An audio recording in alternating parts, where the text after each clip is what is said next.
فلا أقسم بمواقع النجوم وإنه لقسم لو تعلمون عظيم إنه لقرآن كريم في كتاب مكنون لا يمسه إلا المطهرون تنزيل من رب العالمين.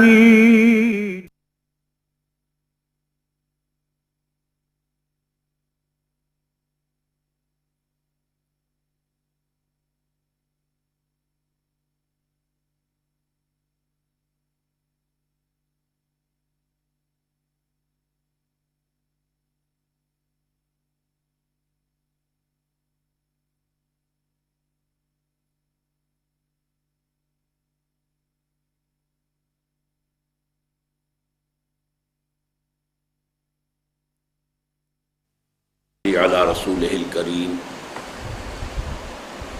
اما بعد فقد قال الله تبارك وتعالى كما ورد في سورة البقرة اعوذ بالله من الشيطان الرجيم بسم الله الرحمن الرحيم الله ولي الذين آمنوا يخرجهم من الظلمات إلى النور والذين كفروا أولياؤهم الطاغوت يخرجونهم من النور إلى الظلمات أولئك أصحاب النار هم فيها خالدون. صدق الله العظيم. رب اشرح لي صدري ويسر لي أمري واحلل عقدة من لساني يفقهوا قولي. اللهم ربنا ألهمنا رشدنا وأعذنا من شرور أنفسنا. اللهم أرنا الحق حقا وارزقنا اتباعه وأرنا الباطل باطلا وارزقنا اجتنابه. آمین یا رب العالمین. سورہ بقرہ کا 34واں رکوع اسی طرح کا عظمت کا اور اہمیت کا حامل ہے جس طرح کا 21واں رکوع جو ہم پڑھ چکے ہیں. اسی طریقے سے وہ بھی 4 آیات پر مشتمل تھا، یہ بھی 4 آیات پر، اور پھر آخری رکوع جو آئے گا جو 3 آیات پر مشتمل ہوگا اس کو بھی اسی فہرست میں درج کیجیے. 34ویں رکوع کی 3 آیات ہم پڑھ چکے ہیں. آیت الکرسی، ایک اس سے قبل کی آیت، ایک ما بعد کی آیت. اب یہ اس کی آخری آیت ہے. اللہ ولی الذین آمنوا، اللہ ولی ہے اہل ایمان کا. یہ لفظ جو ہے عربی زبان کا بہت گاڑھا لفظ ہے، اس کا مفہوم بہت وسیع ہے.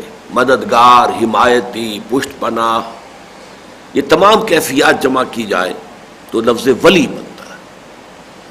کوئی کسی کا حمایتی ہے، مددگار ہے، پشت پناہ ہے، جس سے اسے امید ہے کہ کسی وقت میں وہ کام آ سکے گا، جو اس کی ضرورتوں میں اس کا ساتھی بنتا ہے، اس کے غم میں اس کا ساتھی بنتا ہے، خوشیوں میں بھی، مسرتوں میں بھی شریک ہوتا ہے، وہ ولی ہے.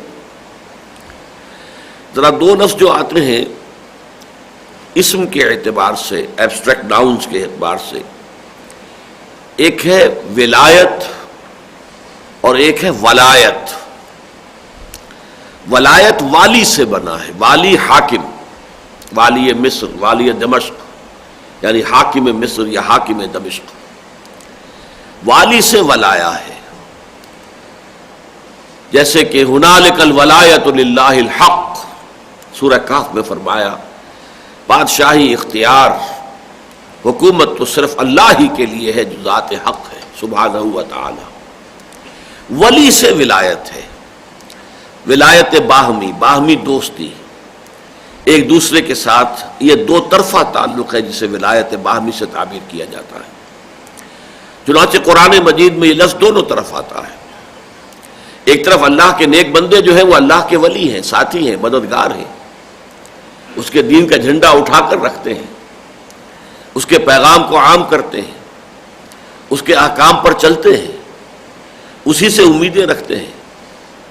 اسی کی پکڑ کا خوف ان کے دلوں میں ہوتا ہے، اسی کی جزا کی توقع میں ہے، تو گویا کہ وہ لوگ اللہ کے ولی ہیں، اللہ کے دوست ہیں۔ سورہ یونس میں فرمایا گیا الا ان اولیاء اللہ لا خوف علیہم ولا هم يحزنون الذین آمنوا وكانوا يتقون لهم البشریٰ فی الحیاۃ الدنیا والآخرہ۔ ہمارے ہاں جو عام طور پر کہلاتے ہیں بریلوی مکتب فکر کے علماء اور واعظین اور مقررین، ان کی تقریروں میں اکثر و بیشتر یہ آیت جو ہے بہت نمایاں ہوتی ہے، اس کا عنوان بنتی ہے الا ان اولیاء اللہ لا خوف علیہم ولا هم يحزنون۔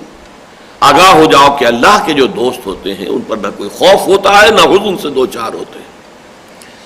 اب اس کا ایک مفہوم یہ بھی ہے کہ آخرت میں نہ ان کے لیے کوئی خوف ہوگا اور نہ کوئی حزن ہوگا، یہ تو قطعی ہے، یقینی ہے۔ لیکن اس کے ساتھ یہ بھی صحیح ہے کہ دنیا میں بھی ایمان سے اور حزن، ایمان جو ہے انہیں خوف سے اور حزن سے نجات دے دیتا ہے۔ ایمان اصل میں بنا ہی امن سے ہے، اور ایمان کا اصل حاصل یہ ہے انسان کو باطنی امن اور سکون اور اطمینان حاصل ہو جائے، یہ اس کا اصل حاصل ہے۔ پڑھ چکے ہیں ہمارے منتخب نصاب میں سورہ تغابن کا جو درس ہے، اس میں یہ تمام مباحث بڑی شرح و بسط کے ساتھ آتی ہیں۔ بندہ مومن سمجھتا ہے کہ جو کچھ مجھ پر وارد ہو رہا ہے ما اصاب من مصیبت الا باذن اللہ ومن یؤمن باللہ یہد قلبہ، جب اللہ کے اذن سے آ رہا ہے، چاہے کسی ذریعے سے آ رہا ہے، کسی کافر کے ہاتھوں آ رہا ہے، کسی ظالم کے ہاتھوں آ رہا ہے، یا کسی سماوی آفت کی بنا پر آیا ہے، یا کہ زمینی جو ہے کسی مصیبت کی بنا پر آیا، لیکن اذن رب کے بغیر تو پتہ بھی نہیں ہلتا۔ تو ہر معاملے میں اذن رب تو بہرحال شامل ہے، اور جب میرے رب کا اذن یہی ہے تو یقیناً اس میں کوئی خیر ہے، چاہے مجھے اس وقت یہ شے بہت ناگوار محسوس ہو رہی ہے، اچھی نہیں لگ رہی۔ یہ بات جو ہے ہم پڑھ چکے ہیں سورہ بقرہ میں بھی، عسیٰ ان تکرہوا شیئا وہو خیر لکم وعسیٰ ان تحبوا شیئا وہو شر لکم، یہ ممکن ہے کہ تم کسی چیز کو ناپسند کرو درحالے کہ اسی میں خیر ہو، اور یہ بھی ممکن ہے اس کے برعکس کہ تم کسی چیز سے محبت کرو، اسے پسند کرو، حالانکہ وہ تمہارے لیے شر کا موجب بننے والی ہے۔ لہذا وہ اللہ کے حوالے کرتے ہیں معاملے کو، اس کو ہم کہتے ہیں تفویض الامر الی اللہ، جو اللہ کی طرف سے آیا۔ ہر چے ساقی بارخت عین الطاف است، میرے ساقی نے جو کچھ بھی میرے پیالے میں ڈال دیا اس کا لطف و کرم ہے، بظاہر میرے لیے خوشگوار ہے یا ناخوشگوار، اس سے کوئی فرق واقع نہیں ہوتا، یہ تو عارضی سی بات ہے، لیکن اصل جو حقیقت ہے وہ تو میرے رب کی طرف سے جو بات آئی ہے اس میں خیر ہی خیر ہے۔ بیدک الخیر انک علی کل شیء قدیر۔ اسی طرح کوئی شے، کوئی بڑے سے بڑی مضر شے، کوئی بڑے سے بڑا دشمن، کوئی طاقتور سے طاقتور میرا جو ہے بدخواہ مجھے کوئی نقصان نہیں پہنچا سکتا جب تک کہ اللہ کا اذن نہ ہو۔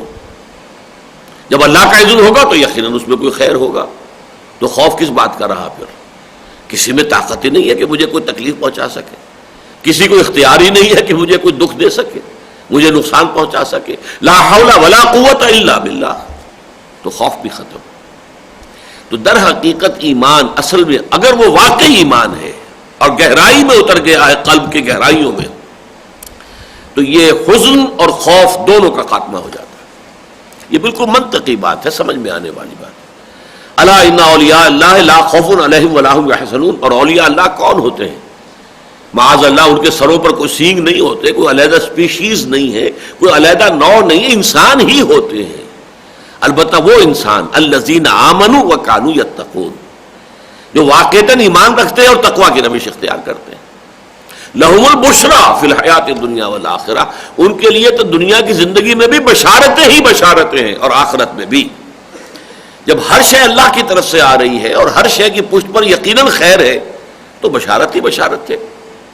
جیسے کہ سورہ توبہ میں کہلوایا گیا قل لن یصیبنا الا ما کتب اللہ لنا هو مولانا قل هل تربصون بنا الا احدى الحسنیین، کہ اے منافقو تم ہمیں ڈرا رہے ہو کہ تمہاری بت ماری گئی ہے، شیر کے منہ میں جا رہے ہو، یہ سلطنت روما سے ٹکر لے رہے ہو، اس شدید گرمی کے موسم میں اتنا طویل سفر تمہیں صحرا کا کرنا ہے، تمہاری عقلوں کو کیا ہوا ہے؟ تو جواب کیا دلوایا گیا؟ لن یصیبنا الا ما کتب اللہ لنا هو مولانا، کہہ دیجئے ہم پر کوئی شے، کوئی تکلیف، کوئی مصیبت آئی نہیں سکتی سوائے اس کے جو ہمارے رب نے ہمارے لیے طے کر دی ہو، تو وہ تو ہمارا مولا ہے، ہمارا ولی ہے، ہمارا دوست ہے، ہمارا کارساز ہے، ہمارا پشت پناہ ہے، ہمارا بہی خواہ ہے، ہماری مصلحتوں کا ہم سے بڑھ کر جاننے والا ہے، لہذا ہمیں تو کوئی اندیشہ نہیں ہے۔ اور اس کے بعد مزید ہل تربصون بنا الا احدى الحسنيين، تم ہمارے لیے سوائے دو نہایت عمدہ نتائج کے اور کس شے کی توقع کر سکتے ہو؟ دیکھو ہم جو جا رہے ہیں سلطنت روما سے ٹکر لینے، دو ہی امکان ہے نا، یا تو ہم فتح مند ہو کر واپس آ جائیں گے تو تم بھی مانو گے کہ ہم کامیاب ہو گئے، دوسرا امکان جو ہے if bad comes to worse and worse to worst، ہم سب ہلاک ہو جائیں تو یہ شہادت کی موت ہے، اور شہادت ہے مطلوب و مقصود مومن، نہ مال غنیمت نہ کشمر کشائی، ہمارے لیے یہ بھی انتہائی بڑی کامیابی ہے۔ تو اب ہمارے لیے تو کسی برائی کا سوال ہی پیدا نہیں ہوتا، منحصر مرنے پہ ہو جس کی امید، نا امیدی اس کی دیکھا چاہیے۔ جس شخص کے لیے کہ کامیابی ہی یہ ہو کہ وہ اپنی جان دے دے، اب اس کے لیے ناکامی کا کیا سوال ہے، نا امیدی اس کی دیکھا چاہیے۔ یہ ہے معاملہ اصل میں ولایت باہمی، لیکن یہ دو طرفہ ہے، ایک طرفہ نہیں ہے، جیسے اللہ کے ساتھ بہت سے معاملات میں قرآن میں یہ دو طرفہ بات آئی ہے۔ سورہ بقرہ میں ہم پڑھ چکے ہیں 18ویں رکوع کے آخر میں فَاذْكُرُونِي أَذْكُرْكُمْ، دیکھو تم مجھے یاد رکھو میں تمہیں یاد رکھوں گا۔ احادیث میں آتا ہے تم میری طرف چل کر آؤ گے میں دوڑ کر آؤں گا، تم بارش برآؤ گے میں ہاتھ برآؤں گا، تم مجھے اپنے دل میں یاد کرو گے میں تمہیں اپنے دل میں یاد کروں گا، تم میرا ذکر کسی محفل میں کرو گے میں اس سے بدر جہاں بہتر محفل میں ملائکہ مقربین کی محفل میں تمہارا ذکر کروں گا کہ میرا فلاں بندہ اس وقت مجھے یاد کر رہا، اس نے مجھے دیکھا نہیں ہے لیکن ایمان بالغیب کے ساتھ وہ مجھے یاد کر رہا، اس کے دل میں میری محبت ہے۔ نہ سوچو تم نے کہا تھا یہ آدم جو ہے فساد مچائے گا، اتجعل فیہا من یفسد فیہا ویسفک الدماء، دیکھو میرے بندے وہ بھی تو ہے نا۔ تو اللہ تعالیٰ فخر کرتا ہے اپنے ان بندوں پر جو اس کے دین کے لیے محنت کر رہے ہو، جد و جہد کر رہے ہو، اس کی جزا کی امید میں تن من دھن لگا رہے ہو۔ تو یہ دو طرفہ تعلق ہے، ان تنصر اللہ ینصرکم، اگر تم اللہ کی مدد کرو گے اللہ تمہاری مدد کرے گا۔ بالکل اسی طرح یہاں آیا ہے کہ اللہ بھی ولی ہے، اگر اہل ایمان ولی ہے اللہ کے تو اللہ بھی ولی ہے، یہ دو طرفہ تعلق ہے۔ یہ ولایت باہمی جسے میں نے کہا، اللہ ولی الذین آمنوا یخرجہم من الظلمات الی النور، اللہ ولی ہے، ساتھی ہے، دوست ہے، ہمدرد ہے، غم گسار ہے، پشت پناہ ہے، مددگار ہے اہل ایمان کا۔ یخرجہم من الظلمات الی النور، وہ نکالتا رہتا ہے انہیں، یہ فعل مضارع ہے جس پر تسلسل ہوتا ہے، وہ مسلسل انہیں نکالتا رہتا ہے اندھیروں سے روشنی کی طرف، یعنی یوں نہ سمجھو کہ یہ بس ایک دم کوئی کام ہو جانے والا ہے، ذہنی گمراہیوں سے بھی انسان رفتہ رفتہ نکلتا ہے، اخلاقی بھی اگر اس کے اندر کوئی عیوب ہیں، کوئی خرابیاں ہیں، ان سے بھی انسان دفعتاً تو نہیں پاک ہو جائے گا، وقت لگے گا۔ گویا کہ وہ نظری اور فکری اندھیرے ہوں یا عملی اور اخلاقی اندھیرے ہوں، اللہ تعالیٰ انہیں مسلسل ان اندھیروں سے نکال کر روشنی میں لاتا رہتا ہے، ان کے اندر روشنی نور جو ہے بڑھتا رہتا ہے ان کی زندگیوں میں، اور ظلمتیں جو ہیں وہ ان کی کمی ہوتی چلی جاتی ہے۔ یخرجہم من الظلمات الی النور والذین کفروا، اب یہ آ چکا تھا اس سے پچھلی آیت میں لفظ طاغوت آیا تھا، فمن یکفر بالطاغوت ویؤمن باللہ، اصل میں ایمان باللہ وہ معتبر ہے جو طاغوت کے کفر کے ساتھ ہو۔ اگر طاغوت سے بھی دوستی ہے اور اللہ سے بھی دوستی ہے تو اللہ کو ایسی دوستی پسند نہیں ہے۔ اللہ تو چاہتا ہے یکسو، جس کو کہا گیا ہے حنیفہ، حنیفہ، اور یہ لفظ بار بار قرآن میں آتا حضرت ابراہیم کے لیے، حنیفہ، وہ بالکل یکسو تھا، اس کی دوستی اللہ کے ساتھ ہو گئی تھی۔ اب جو اللہ کا دوست ہے اس کا دوست ہے، جو اللہ کا دشمن ہے اس کا دشمن ہے۔ من احب للہ وابغض للہ واعطى للہ ومنع للہ فقد استقبل العباد، جس نے اگر محبت کی تو صرف اللہ کے لیے کی، بغض اور عداوت کسی سے رکھا تو صرف اللہ کی وجہ سے رکھا، اپنی نفسانیت کی وجہ سے نہیں، اور کسی کو کچھ دیا تو صرف اللہ کے لیے دیا کہ اللہ کو اس کا دینا پسند ہے، اور کسی سے کچھ روکا تو اپنے کسی ذاتی انتقام کے جذبے کے تحت نہیں، بلکہ اس لیے روکا کہ اللہ کو اس کا روکنا پسند ہے۔ اگر یہ آپ کے اعمال کا مرکز و محور ذات باری بن جائے تو ایمان کی تکمیل ہوتی ہے. من احب للہ وابغض للہ واعطى للہ ومنع للہ فقد استکمل الایمان. تو طاغوت کا کفر جب تک نہیں ہے، اور کفر کے 3 درجے ہیں. اولاً کم سے کم شدید نفرت ہو. ظاہر بات ہے کہ اس کے پہلے جو نفی ہوگی اس کے ساتھ موالات نہ ہو، اس کے ساتھ دوستیاں نہ ہو، اس کے ساتھ وفاداریاں نہ ہو، اس کی چاکری نہ ہو، اس کو پروموٹ کرنے کے لیے بھاگ دوڑ نہ ہو رہی ہو. طاغوت، اور یہ میں بیان کر چکا طاغوت سے مراد کیا ہے.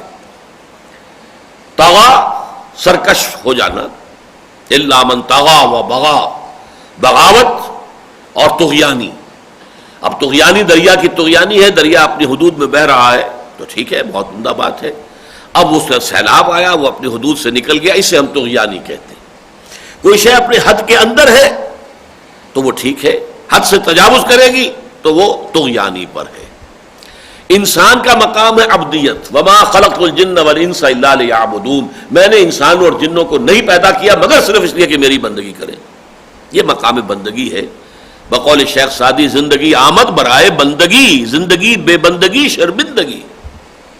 جو بھی اس بندگی کے مقام سے ہٹ گیا، اٹھ گیا، سرکش ہو گیا، وہی طاغوت ہے.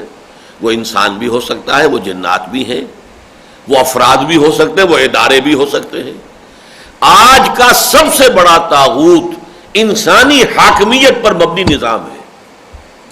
جیسے سب سے بڑا طاغوت انہ طغا اذهب الى فرعون انہ طغا، موسیٰ سے کہا گیا تھا جاؤ فرعون کی طرف، وہ سرکش ہو گیا ہے، حد سے تجاوز کر گیا ہے، وہ خود بادشاہ بن کر بیٹھ گیا ہے. بادشاہت تو اللہ کے لیے، الا لہ الملک، بادشاہی اللہ کی. نمرود ہے جس کا ذکر ابھی آئے گا، تو وہ بھی بادشاہی کا مدعی تھا. آج عوام حاکمیت کے مدعی بن گئے ہیں. یعنی یوں سمجھیے کہ وہ جو کفر تھا زمانہ قدیم کا، اس نے اتنی وسعت اختیار کر لیا کہ پہلے تو ایک شخص ہوتا تھا اللہ کے بالمقابل کھڑا ہونے والا کہ میں حاکم ہوں. الیس لی ملک مصر، کیا مصر کی حکومت میری نہیں ہے؟ کیا سارا یہ آبپاشی کا نظام میرے کنٹرول میں نہیں ہے؟ وہذہ الانہار تجری من تحتی. وہ تو ایک آدمی تھا فرعون. آج یہ تمام فرائض بیٹھے ہوئے ہیں، حاکمیت ہماری ہے. یہ دنیا کا سب سے بڑا طاغوت، اور تاریخ انسانی کا یوں سمجھیے کہ طاغوت جو ہے وہ اپنی انتہا کو پہنچا ہے. اس میں انسانی حاکمیت، عوامی حاکمیت، سب طاغوت ہے. اب آپ اس نظام کی چاکری کریں، اس سے دوستی کریں، اس سے امیدیں لگائیں، اس سے توقعات کریں، یہ تو در حقیقت پھر اللہ پر ایمان تو معتبر نہیں ہوگا. جب تک اس طاغوت کا کفر نہ ہو، ہم اس کی چاکری نہیں کریں گے. ہم اس سے وفاداری کا کیا سوال ہے؟ ہم اس کی خدمت نہیں کریں گے، ہم اس سے دوستی نہیں رکھیں گے، ہم اس سے ذہناً تسلیم نہیں کریں گے. ہم زندہ رہیں گے یہاں پر تو گویا کہ مسلسل اس کے خلاف جد و جہد کرنے کے لیے ہماری زندگی جو ہے مسلسل اس طاغوت کے خلاف جد و جہد پر اگر مبنی ہے تو صحیح ہے، نہیں ہے تو گویا کہ ہم نے ذہناً اس طاغوت کو قبول کر لیا، ریکنسائل کر لیا ہے. پھر اللہ پر ایمان کے کوئی معنی نہیں ہے. وَمَن يَكْفُرْ بِالطَّاغُوتِ وَيُؤْمِن بِاللَّهِ. یہ تو میں نے نفی کی بات کہی، دوستی نہ ہو، چاکری نہ ہو، وفاداری نہ ہو، ریکنسائل نہ کرے، ذہناً تسلیم نہ کرے. اس کے بعد یہ کہ نفرت ہو شدید دل میں، اور یہ کم سے کم زبان سے اس کے خلاف اعلان کرتا رہے، کہتا رہے کہ میں اس کو نہیں مانتا. اور پھر یہ کہ اس سے بھی بڑھ کر یہ ہے کہ طاقت کے ساتھ اس کے خلاف کھڑا ہو جائے، جمعیت فراہم کرے، جماعت فراہم کرے، قوت فراہم کرے، اور پھر اس طاغوت کا تختہ الٹنے کے لیے میدان میں آئے. اگر یہ ہے تو پھر ایمان باللہ معتبر ہے. اگر یہ طرز عمل نہیں ہے تو پھر ایمان باللہ معتبر نہیں ہے. وَمَن يَكْفُرْ بِالطَّاغُوتِ وَيُؤْمِن بِاللَّهِ فَقَدِ اسْتَمْسَكَ بِالْعُرْوَةِ الْوُثْقَىٰ. تو جو کفر کرتا ہے طاغوت کا اور پھر ایمان لاتا ہے اللہ پر، وہ ہے کہ جس نے مضبوط کنڈے پر ہاتھ ڈال دیا ہے. لَنْفِصَامَ لَهَا، یہ کنڈا اب ٹوٹنے والا نہیں ہے. یہ سہارا اب اسے قیامت تک لے جائے گا اور جنت میں داخل کر دے گا. وہی لفظ طاغوت دوبارہ آیا. اللہ ولی الذین آمنوا یخرجہم من الظلمات الی النور. اللہ تعالیٰ تو ولی ہے اہل ایمان کا، انہیں نکالتا رہتا ہے مسلسل اندھیروں سے روشنی کی طرف. والذین کفروا، اور جو کفر کی روش اختیار کرے، اولیاءہم الطاغوت، اب ان کے دوست اور پشت پناہ اور مددگار اور حمایتی طاغوت ہیں. الکفر ملت واحدہ، کفر تو چاہے وہ جنات کا ہو، انسانوں کا ہو، افراد کا ہو، اداروں کا ہو، انسٹیٹیوشنز کا ہو، اسٹیٹ کا ہو، یہ سب ایک الکفر ملت واحدہ، یہ طاغوت ایک ہی حقیقت ہے اور یہ ایک دوسرے کو سپورٹ کرتے ہیں۔ لہذا اب ان کا کام تو یہ ہے کہ اور تھوڑی بہت بھی رمق روشنی کی کسی کے پاس تھی تو اس سے بھی اس کو محروم کرتے چلے جائیں۔ یخرجونہم من النور الی الظلمات، کوئی نور، کوئی روشنی، کوئی رمق اس کی، کوئی چمک اگر تھوڑی بہت کہیں سے مل گئی تھی، کوئی والدین سے وراثت میں کہیں مل گئی تھی کچھ باتیں، ان کے اوپر کچھ یقین تھا دل میں، رفتہ رفتہ وہ سارا کا سارا ختم ہو جائے گا۔ مجھے وہ شعر یاد آ رہے ہیں اقبال کے، اصل میں مجھے تو پچھلے سال ہی پہلی مرتبہ سننے کا اتفاق ہوا، میرے ذہن میں یہ اشعار نہیں تھے، اور یہ بھی امریکہ میں ایک ڈاکٹر صاحب نے مجھے سنائے، میں ان کا بہت مشکور ہوں۔ ای بنوک ای فکر چالاک یہود، یہ جو بینکنگ کا نظام ہے، بینک کی جمع بنوک، یہ یہودیوں کے چالاک اور عیار ذہن کی پیداوار ہے۔ ای بنوک ای فکر چالاک یہود، نور حق از سینہ آدم ربود، آدم کے سینے سے حق کا نور اس نے زائل کر دیا، ختم کر دیا۔ وہ جو اللہ نے اپنی روح میں سے پھونکا تھا وَنَفَخْتُ فِيهِ مِن رُوحِي، وہ زائل ہو گیا نور خداوندی، اب وہ ایک درندہ بن کر رہ گیا ہے، آدمی درندہ بے دندان و چنگ۔ اسی لیے کہا نا کہ از ربا آخر چمی زائد فتن، کس نہ داند لذت قرض حسن، از ربا جاں تیرا دل چون خشت و سنگ، آدمی درندہ بے دندان و چنگ۔ یہ سود ایسی لعنت ہے کہ اس کے بطن سے اور کیا چیز جو ولادت پائے گی سوائے فتنوں کے۔ کسی انسان کو یاد نہیں رہا ہے کہ کسی کو قرض حسنہ دینے کی کتنی لذت ہے، سود پر دینے کے لیے نہیں، قرض حسنہ، اپنی ضرورت پوری کر لو بھائی، پھر مجھے یہ رقم واپس کر دینا۔ اس سے بھی اگلا مقام ہے کہ صدقہ ہی کر دو، دے ہی دو، ورنہ یہ کہ ذرا نیچے اتر رہے ہو، you are not ready to part with your money, ٹھیک ہے آپ اپنا کام چلا لیں، پھر مجھے واپس کر دیجیے گا۔ قرض حسنہ ہے، آپ نے ایک بھائی کی مدد کی ہے، اس میں جو لذت ہے، کسب دانت لذت قرض حسن۔ از ربا جاں تیرا، اس ربا، اس سود کی وجہ سے انسان کا باطن تاریک ہو جاتا ہے۔ وہاں کہا کہ نور حق از سینہ آدم ربود، آدم کے سینے سے حق کا نور نکال باہر کیا، زائل کر دیا۔ یہاں کہہ رہے ہیں از ربا جاں تیرا، انسان کا باطن جو ہے وہ تنگ و تاریک ہو جاتا ہے، دل چون خشت و سنگ، اور دل ایسا ہو جاتا ہے کہ جیسے پتھر یا اینٹ۔ ثم قست قلوبکم فہی کالحجارۃ او اشد قسوہ، آدمی درندہ بے دندان و چنگ، اور انسان جو ہے درندہ بن جاتا ہے، بھیڑیا بن جاتا ہے، اگرچہ بھیڑیوں کے سے پنجے نہیں ہوتے اور بھیڑیوں کے سے دانت نہیں ہوتے۔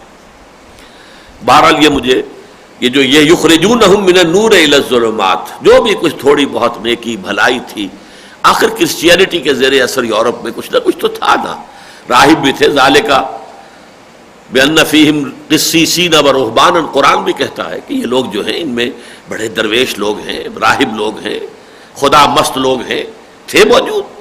بحیرہ راہب تھا جس نے کہ حضور کو بچپن میں پہچان لیا ہے، وہ بھی ایک راہب تھا جس نے حضرت سلمان فارسی کو بتایا تھا کہ آخری نبوت کا ظہور جو ہے میرا اندازہ ہے کہ اس کا وقت آ گیا ہے، اب جاؤ جنوب کی طرف، کھجوروں کی سرزمین میں آخری نبی کا ظہور ہوگا، اور اسی سے وہ پہنچے حضور کے قدموں تک۔ وہ بھی ایک راہب تھا، عیسائی، تو عیسائیوں میں ایسے لوگ موجود تھے، لیکن یہ یہودیوں نے ان کے اندر اس شجر خبیثہ کی تخم ریزی کر کے سود کا جو معاملہ ہے ڈال کر ان کے اندر سے اس انسانیت کو، اس روحانیت کو سرے سے سلب کر دیا۔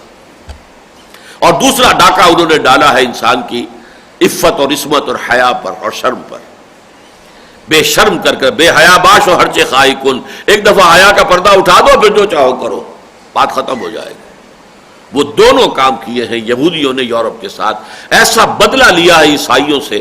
واقعہ یہ کہ عیسائیوں نے انہیں بہت پرسیکیوٹ کیا تھا، اس میں کوئی شک نہیں، مسلمانوں نے تو انہیں پناہ دی ہے، پہلے مغربی یورپ میں ہسپانیہ میں پناہ دی ہے، بن گوریون خود کہتا ہے Muslim Spain was the golden era of our diaspora, ہمارے یہ انتشار کا دور جو ہے جو 70 عیسوی سے شروع ہوا تھا اور 1917 میں آ کر ختم ہوا ہے، اس پورے تقریباً 2000 سال کے دوران میں ہمارا جو عہد زرعی ہے وہ مسلم اسپین ہے، اور اس کے بعد ترکوں نے ان کو پناہ دی ہے، اس لیے کہ جس وقت عربوں کا یا بربروں کا جو اقتدار کا سورج غروب ہو رہا تھا یورپ کے مغرب میں، اسپین جو ہے وہ تو مغرب ہے نا، جنوب مغرب ہے یورپ کا، وہاں جب کہ سورج غروب ہو رہا تھا مسلمانوں کے اقتدار کا، این اسی وقت سائملٹینیسلی مشرق سے سورج طلوع ہو رہا تھا، ترک جو ہے یورپ میں داخل ہو رہے تھے، اور سلطان محمد فاتح وہ آ رہا تھا قسطنطنیہ فتح کرتا ہوا، اور یہ کہ ایسٹرن یورپ کا کتنا بڑا علاقہ،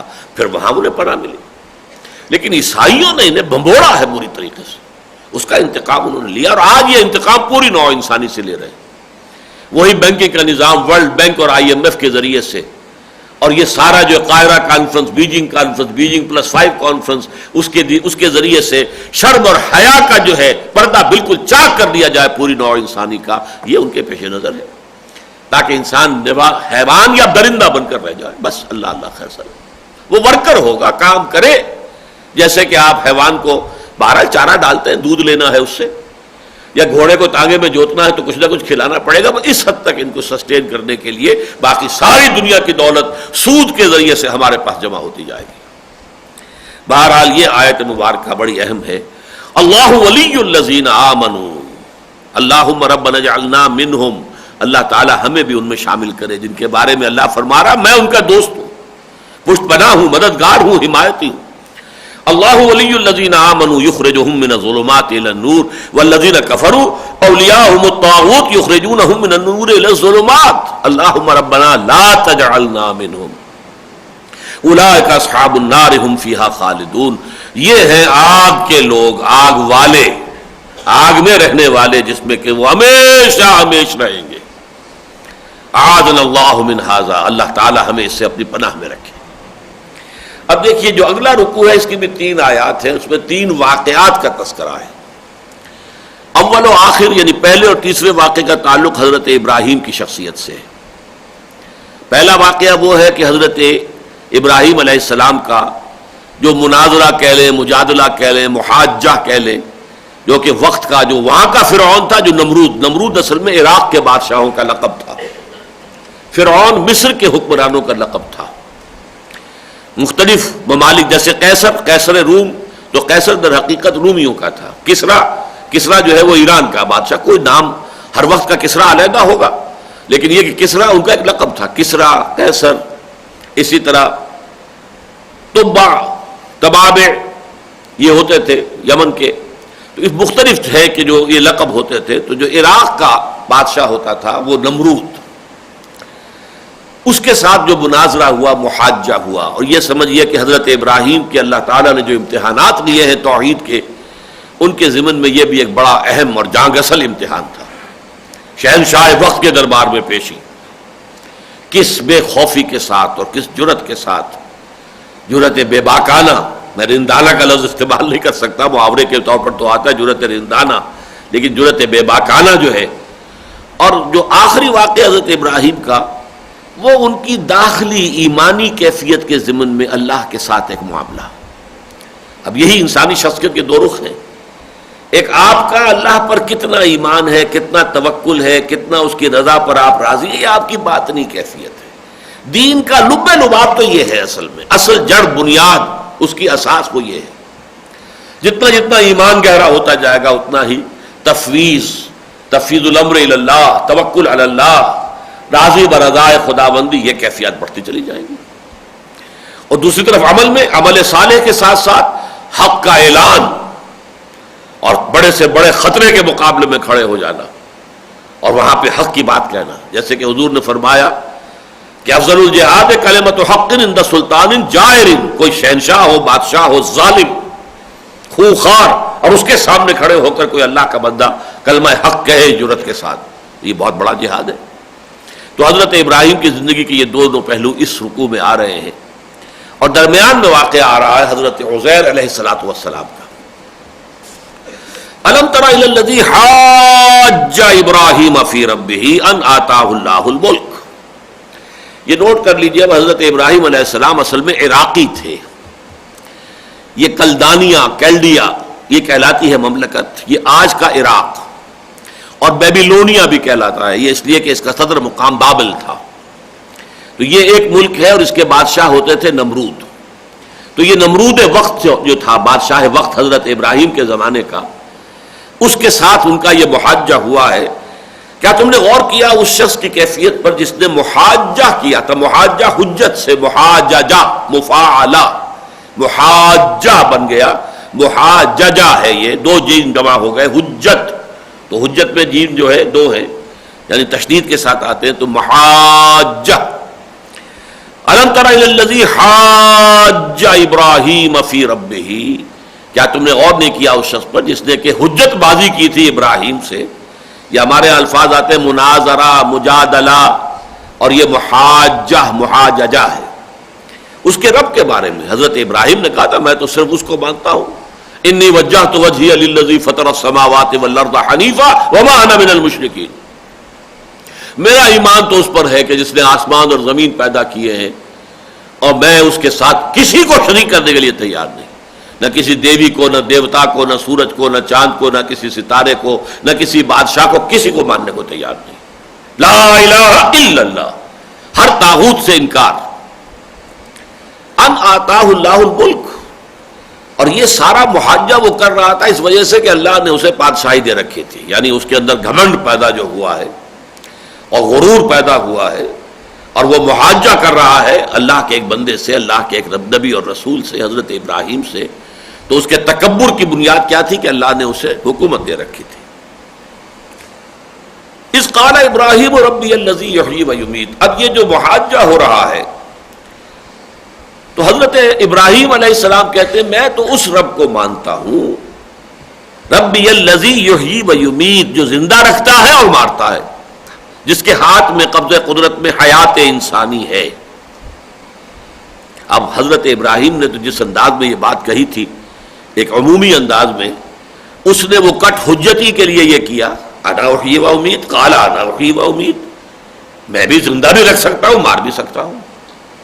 چنانچہ فوری طور پر تفصیلات ایسے آتی ہیں کہ اس وقت کے قید خانے میں دو قیدی تھے کنڈمڈ، جنہیں پھانسی کا یا قتل کی سزا ہو چکی تھی، دونوں کو بلایا، ایک کو اسی وقت کہا جاؤ تم آزاد ہو، دیکھو میں نے اسے زندہ رکھا، اور ایک کی گردن وہیں پر مار دی گئی، دیکھو میں نے اس کو مار دیا، یہ اختیار میرے پاس بھی ہے، لہذا مانو مجھے، میں بھی رب ہوں، مالک ہوں، حاکم ہوں، آقا ہوں، مختار ہوں، انا احیی و امیت۔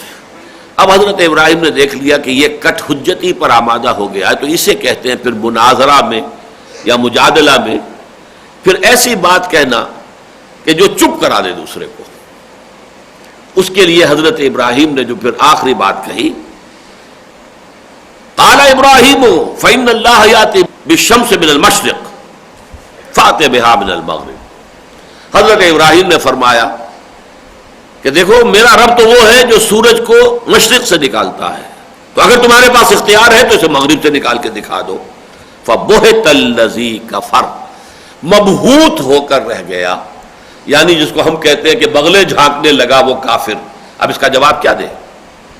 یہ ہے جسے ہم کہتے ہیں کہ چپ کر دینے والے، مسکت، مسکت، اسکتا یسکتو اسکاتن، کسی کو خاموش کر دینا، ساکت ہونا خود خاموش ہونا، مسکت کسی کو خاموش کر دینا، تو یہ چونکہ مسکت بات تھی جس نے کہ اسے خاموش ہونے پر مجبور کر دیا۔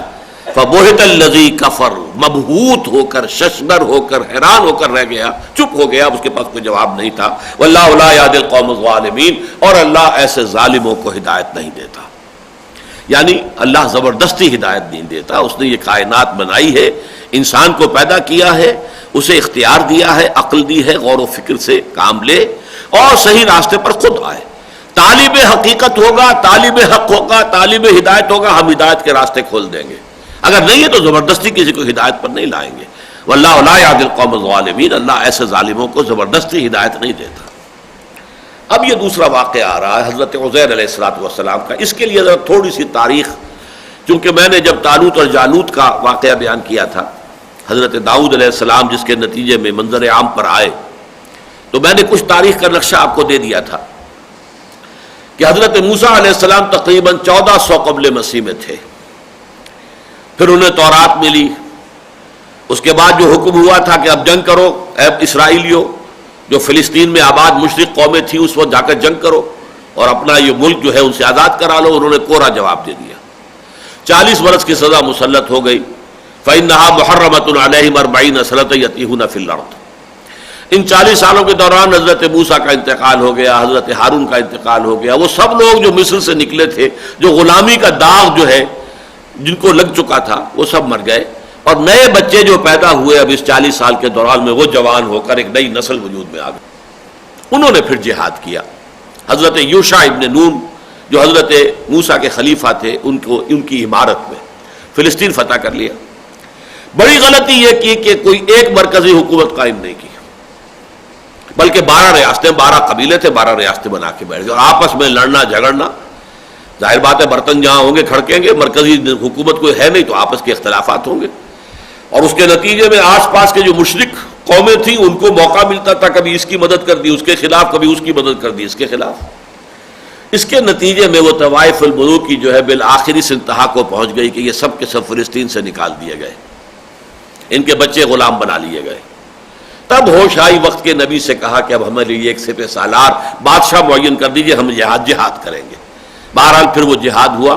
وہ گویا کہ غزوہ بدر کے قائم مقام ہے سابقہ امت مسلمہ کی تاریخ میں, جس کے نتیجے میں پھر ان کا عہد زرعی آیا. حضرت طالوت 16 برس کی حکومت, حضرت داؤد 40 برس کی حکومت, حضرت سلیمان 40 برس کی حکومت. 96 برس ان کے, یہ گویا کہ ان کی خلافت راشدہ ہے. لیکن یہ حضرت موسیٰ کے 300 برس بعد آئی ہے, فصل ہے 3 صدیوں کا. اب اس کے بعد سے سمجھئے کہ حضرت سلیمان علیہ السلام کی مملکت بہت وسیع تھی. تقریباً یوں سمجھئے آج کا پورا شام اس میں شامل تھا. تو اس کے پھر حضرت سلیمان کے بعد فوراً 2 بیٹوں میں تقسیم ہو گئی. ایک اسرائیلی حکومت بنی اسرائیل کے نام سے, اور ایک یہودا. جو چوتھے بیٹے تھے حضرت یعقوب علیہ السلام کے, یہودا, ان کا قبیلہ جو تھا وہ بہت مضبوط تھا. تو انہوں نے ایک حکومت بنائی. ان کے ساتھ بنیامین جو سب سے چھوٹے بھائی تھے وہ بھی شریک ہوئے. 2 قبیلوں کی تو جنوبی ریاست بن گئی یہودا, اور باقی سب جو ہے جمع ہو گئے, انہوں نے اسرائیل کی ریاست بنا لی. اب گویا کہ افتراق ہو گیا, ان کے زوال کا آغاز ہو گیا. جب 2 ہو گئے تو وہ بھی ان میں بھی ٹکراؤ تو ہوتا ہی رہے گا. نتیجہ یہ ہوا کہ کچھ زمانہ گزرنے کے ساتھ کمزور بھی ہوئے, کچھ ان میں اخلاقی, روحانی, اعتقادی, عملی خرابیاں, زوال وہ بھی بڑی تیزی کے ساتھ آئے. مشرکانہ اوہام آ گئے, عقائد میں ٹیڑھ آ گیا, تورات کو پس پش ڈال دیا, عیاشیوں میں مبتلا ہو گئے. تب اللہ کے عذاب کے کوڑے ان پر پڑے. پہلے تو 700 قبل مسیح میں حضرت سلیمان کا عہد 1000 قبل مسیح میں ختم ہوتا ہے. 700 قبل مسیح میں اسیرینز جو تھے انہوں نے برباد کر دیا شمالی ریاست اسرائیل کو, ختم کر دیا, سب کو تتر بتر ادھر ادھر کر دیا. اس کے بعد بہت سے قبیلوں کا تو نام و نشان مٹ گیا, جس کو کہتے ہیں کہ lost tribes of the house of Israel. Israel کے گھرانے کے گم شدہ جو قبیلے تھے وہ کہاں گئے. ایک خیال یہ بھی ہے کہ انہی میں سے کچھ قبیلے ہندوستان بھی آئے ہیں, واللہ عالم. لیکن یہ کہ جنوبی سلطنت جو تھی یہ کافی دیر تک چلی, 200 برس اور. لیکن 586 قبل مسیح میں اب جو نمرود تھا عراق کا, بیبیلونیا کا نمرود, اس وقت کے نمرود کا نام تھا بخت نصر, نیبوکڈ نظر. اسے اردو میں یا عربی میں بخت نصر کہتے ہیں, لیکن اصل میں وہ نیبوکڈ نظر. اس نے حملہ کیا. اس نے ویسے تو حملے کئی کیے, اور پھر یہ کہ ہر مرتبہ جو ہے پھر یہودیوں نے اس کے خلاف بغاوت بھی کی, لیکن پھر اس نے 586 قبل مسیح میں جو حملہ کیا ہے بہت بڑی بربادی لایا. پورا شہر ملیا میٹ کر دیا, ہیکل سلیمانی مسمار کر دیا, 2 اینٹیں بھی سالم نہیں رہیں, اور کوئی انسان وہاں نہیں رہا. یا تو قتل کر دیے گئے, میں نے کہیں پڑھا تھا 6 لاکھ قتل ہوئے ہیں, اور 6 لاکھ کو وہ پھر کیپٹیوز بنا کر اپنے ساتھ لے گیا بیبیلونیا. وہاں ایک بھی نہیں رہے گا, شہر بالکل اجڑ گیا, ویران سنسان, کوئی بھی اس وقت وہاں موجود نہیں. یہ حال ہوا ہے اس یروشلم کا. اگر یہ 6 لاکھ جمع 6 لاکھ اگر یہ اعداد درست ہے تو گویا کہ 12 لاکھ کی آبادی کا شہر تھا یروشلم. آج سے 2500 سال پہلے کی بات ہو رہی ہے, یہ 2000 ہے, اور یہ ہم 586 قبل مسیح کی بات کر رہے ہیں. بہرحال یہ جو تباہی آئی ہے ان پر, بہت بڑی تباہی, یہ ان کی تاریخ ہے. یوں سمجھیے تاریک ترین دور ہے, روشن ترین دور. وہ 3 حضرت طالوت، حضرت داؤد، حضرت سلیمان، اور تاریخ ترین زمانہ یہ آیا کہ یروشلم برباد، ہیکل سلیمانی، ٹیمپل آف سولومن جسے کہتے ہیں، وہ مسمار، لاکھوں انسان قتل، اور باقی کو وہ بھیڑ بکریوں کی طرح ہانک کر لے گیا بیبیلونیا، وہاں کیپٹیوٹی میں رہے۔ اس کے بعد ایسا ہوا، اب دیکھیں نقشہ جو آج ہے دنیا میں تقریباً وہی نقشہ ہی 2500 سال پہلے بھی تھا۔ اس وقت اسرائیل ہے اور فلسطین جس میں کہ جھگڑے ہو رہے ہیں، اوپر لبنان ہے وغیرہ، یہ تمام علاقہ تو تھا گویا کہ یہودیوں کا۔ اس کے مشرق میں یہ عراق تھا، یہ نمرودوں کا علاقہ ہے۔ حضرت ابراہیم کی پیدائش یہیں کی تھی، اگرچہ پھر ہجرت کر کے جا کے آباد وہ شام میں ہوئے۔ اس کے مشرق میں ایران میں اس وقت تک 2 مملکتیں ہوتی تھیں، پارس اور میڈیا، لیکن یہ کہ ایک عظیم شخصیت ابھری، سائرس یا کیخورس، خسرو بھی کہتے ہیں اس کو، اور اسی کو قرآن میں ذوالقرنین کہا گیا ہے۔ اور اس موضوع پر مولانا ابوالکلام آزاد نے جو بحث کی ہے اپنی ترجمان القرآن میں، بہت قیمتی ہے شے، تاریخ کے اس حصے کو جاننے کے لیے اس کا مطالعہ بہت مفید ہے۔ یہ شخص سائرس بہت نیک تھا، اور معلوم ہوتا ہے کہ زرتشت جو تھے، آج ان کا مذہب جو ہے بگڑ گیا ہے، لیکن وہ بھی معلوم ہوتا ہے کہ نبی تھے اللہ کے، جیسے کہ گوتم بدھ کے بارے میں خیال ہے کہ اللہ کے نبی تھے، اسی طرح زرتشت بھی اللہ کے نبی تھے۔ اور ان کی تربیت جو ہے اس کو اول داخل ہے اس شخصیت کے اندر، کہ خسرو، یہ چونکہ ایک شہزادہ تھا جس کو کہ قتل کرنے کے درپے تھے لوگ، تو یہ کہیں جنگلوں میں رہا ہے، وہاں اس نے پرورش پائی ہے، اور اسی میں کہیں اسی زمانے میں یہ حضرت زرتشت، اگر وہ واقعی اللہ کے نبی تھے، لیکن یہ تو معلوم ہوتا موحد کامل تھے، آخرت پر ان کا یقین مکمل تھا، توحید کامل۔ سورہ کہف کے اندر ذوالقرنین کا واقعہ پڑھیے تو معلوم ہوتا ہے کسی نبی کی داستان پڑھ رہے ہیں۔ ان کی تربیت میں جو ہے وہ دخل حاصل تھا زرتشت کو۔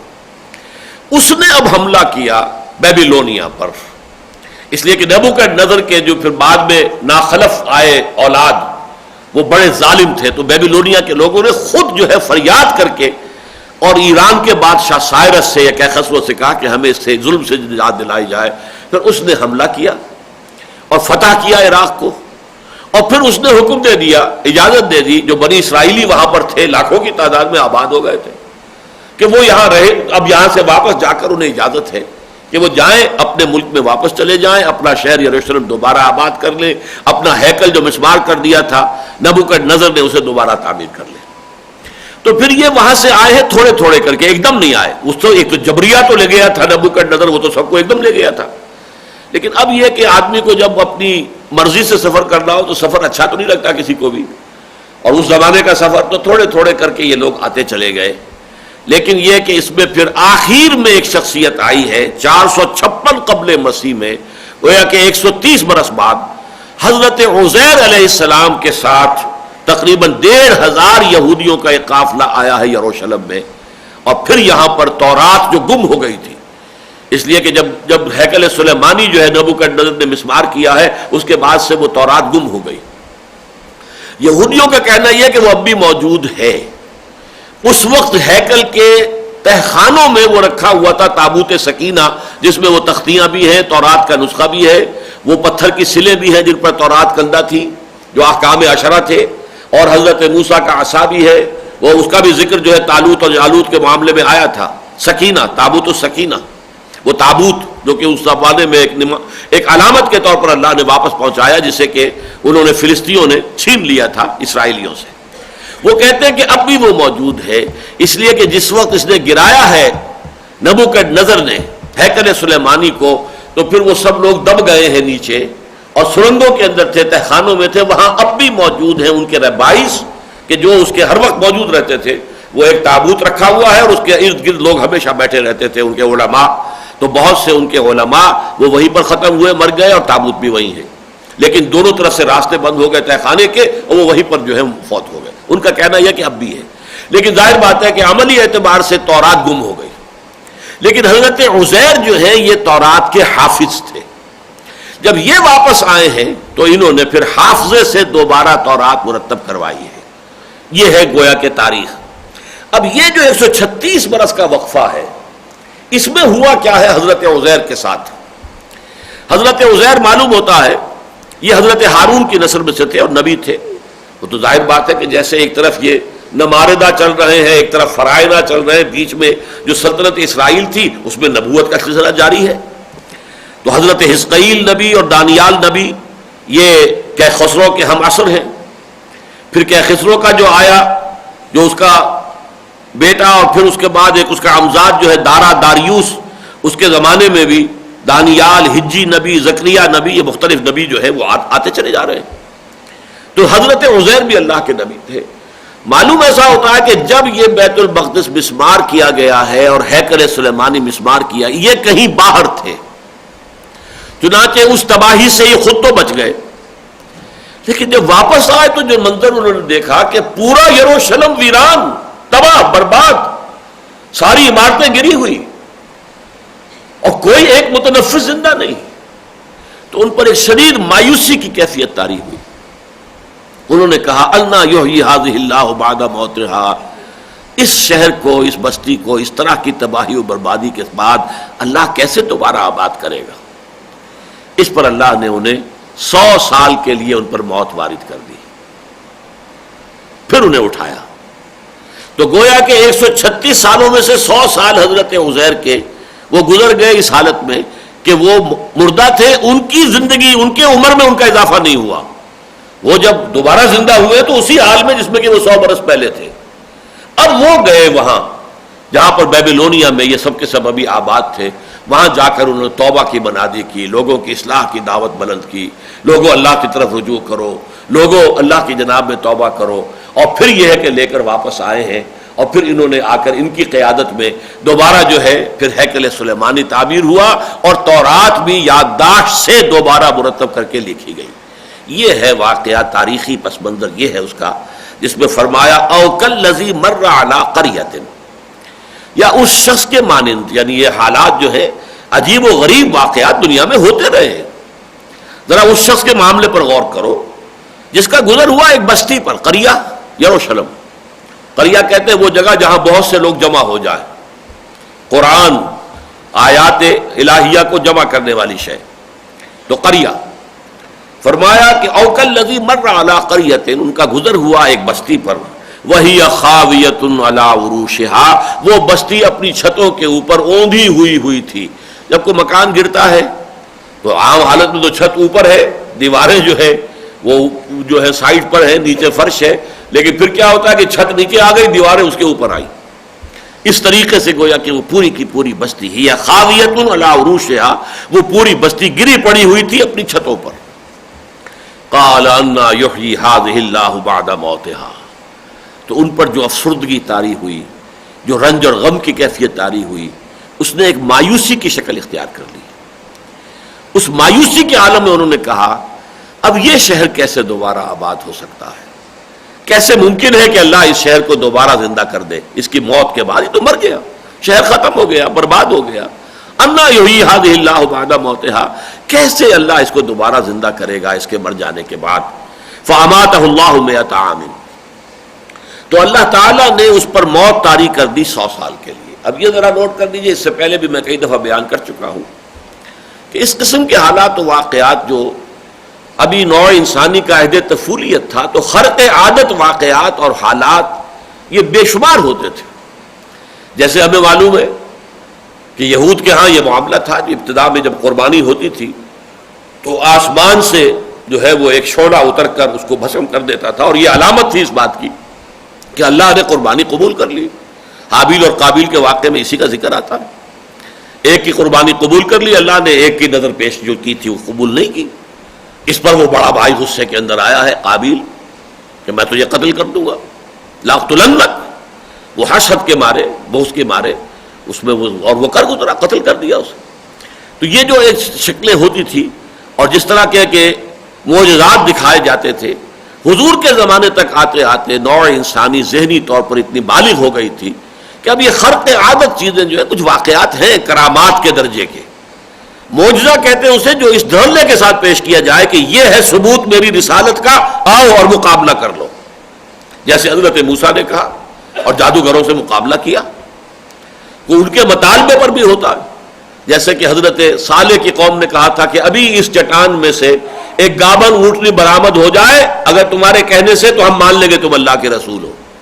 انہوں نے دعا کی اور ان کے دیکھتے دیکھتے ایک چٹان جو ہے وہ شق ہوئی، اس میں سے ایک گابن اونٹنی جو ہے برآمد ہو گئی، لیکن انہوں نے مان کے نہیں دیا پھر بھی، بلکہ انہوں نے کہ اس اونٹنی کو بھی قتل کر دیا، اس کی کونچیں کاٹ ڈالی اور اس کے بعد ہلاک کر دیے گئے۔ لیکن خرق عادت معجزات دکھانا یہ اللہ کا معاملہ رہا ہے، لیکن یہ کہ حضور کے زمانے میں آ کر اب حضور کا معجزہ یہ قرآن ہے، یہ عقلی ہے، نظری ہے، فکری ہے، ہدایت کے لیے ہے، انسان کی نفسیات کے لیے ہے، سوچ کے لیے ہے، اس کی عمرانیات کے لیے، سیاسیات کے لیے، اس کی اقتصادیات کے لیے پوری ہدایت جو ہے اس میں موجود ہے۔ بس یہ ہے معجزہ حضور کا صلی اللہ علیہ وسلم۔ ویسے یہ کہ خرق عادت وہ بھی مطالبے کے تحت نہیں، جیسے کہ جو قمر کا معاملہ ہوا ہے وہ بھی ایسے ہی واقعہ ہوا ہے، حضور نے انگلی ہلائی ہے اور چاند جو ہے وہ دو ٹکڑے ہو گیا، دو ٹکڑے ہو کر ذرا ایک دوسرے سے باہر گئے اور پھر وہ آپس میں دوبارہ مل گئے۔ لیکن یہ مطالبہ ان کا نہیں تھا، ان کا مطالبہ تو یہ تھا کہ مکے کے اندر کوئی فوراً لہلہاتا ہوا باغ جو ہے سامنے آ جائے، یا یہاں اچانک آپ کے لیے ایک محل سونے کا چاندی کا جو ہے مرصع اور مسجع جو ہے وہ وجود میں آ جائے، یہاں ایک چشمہ بہا کر، دریا بہا کر ہمیں دکھا دو، یا آسمان پہ چڑھ کر دکھاؤ اور وہاں سے لے کر کتاب اترو گے ہماری نگاہوں کے سامنے تو ہم مانیں گے۔ یہ سورہ بنی اسرائیل میں ہے بہت تفصیل کے ساتھ۔ تو یہ اب معجزات نہیں دکھائے جاتے ہیں۔ حضور کو بھی جو سیر کرائی گئی ہے وہی ملکوت کی سیر کرائی گئی ہے، معراج کی سیر کرائی کی گئی ہے، لیکن اس قسم کے واقعات نہیں ہیں اس میں، اس لیے کہ جہاں تک اس یقین کا تعلق ہے اللہ کی قدرت پر، وہ پورا کا پورا حضور کے اندر پہلے سے ابتدا اول روز سے موجود ہے، اس کے لیے کسی اس طرح کی چیز کی مشاہدے کی ضرورت آپ کو نہیں تھی۔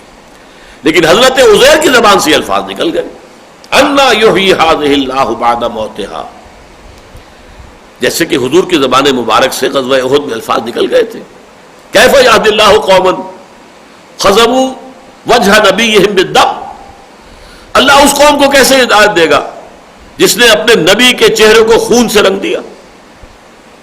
فوراً اللہ تعالیٰ کی طرف سے آیت نازل ہو گئی، لیس لک من الامر شیء، اے نبی آپ کے ہاتھ میں اختیار نہیں ہے، فیصلہ آپ نہیں کریں گے، یہ فیصلہ ہمارے ہاتھ میں ہے، ہم چاہیں گے تو انہیں توبہ کی توفیق دے دیں گے، چاہیں گے تو عذاب دیں گے۔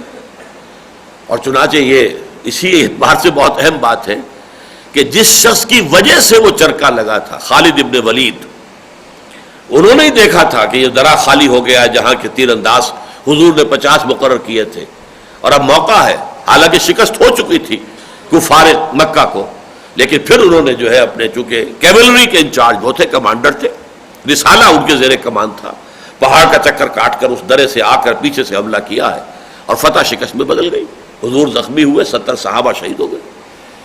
لیکن وہی شخص جو ہے پھر اللہ تعالیٰ نے اسے ایمان کی توفیق دی اور اسی شخص کو حضور سے خطاب دلوایا، خالد سیف من سیوف اللہ، یہ خالد جو ہے، خالد ابن ولید، یہ تو اللہ کی تلواروں میں سے ایک تلوار ہے، حالانکہ وہ ساری زخم جو ہوئی تھی اس وقت غزوہ احد میں انہی کے ہاتھوں ہوئی تھی۔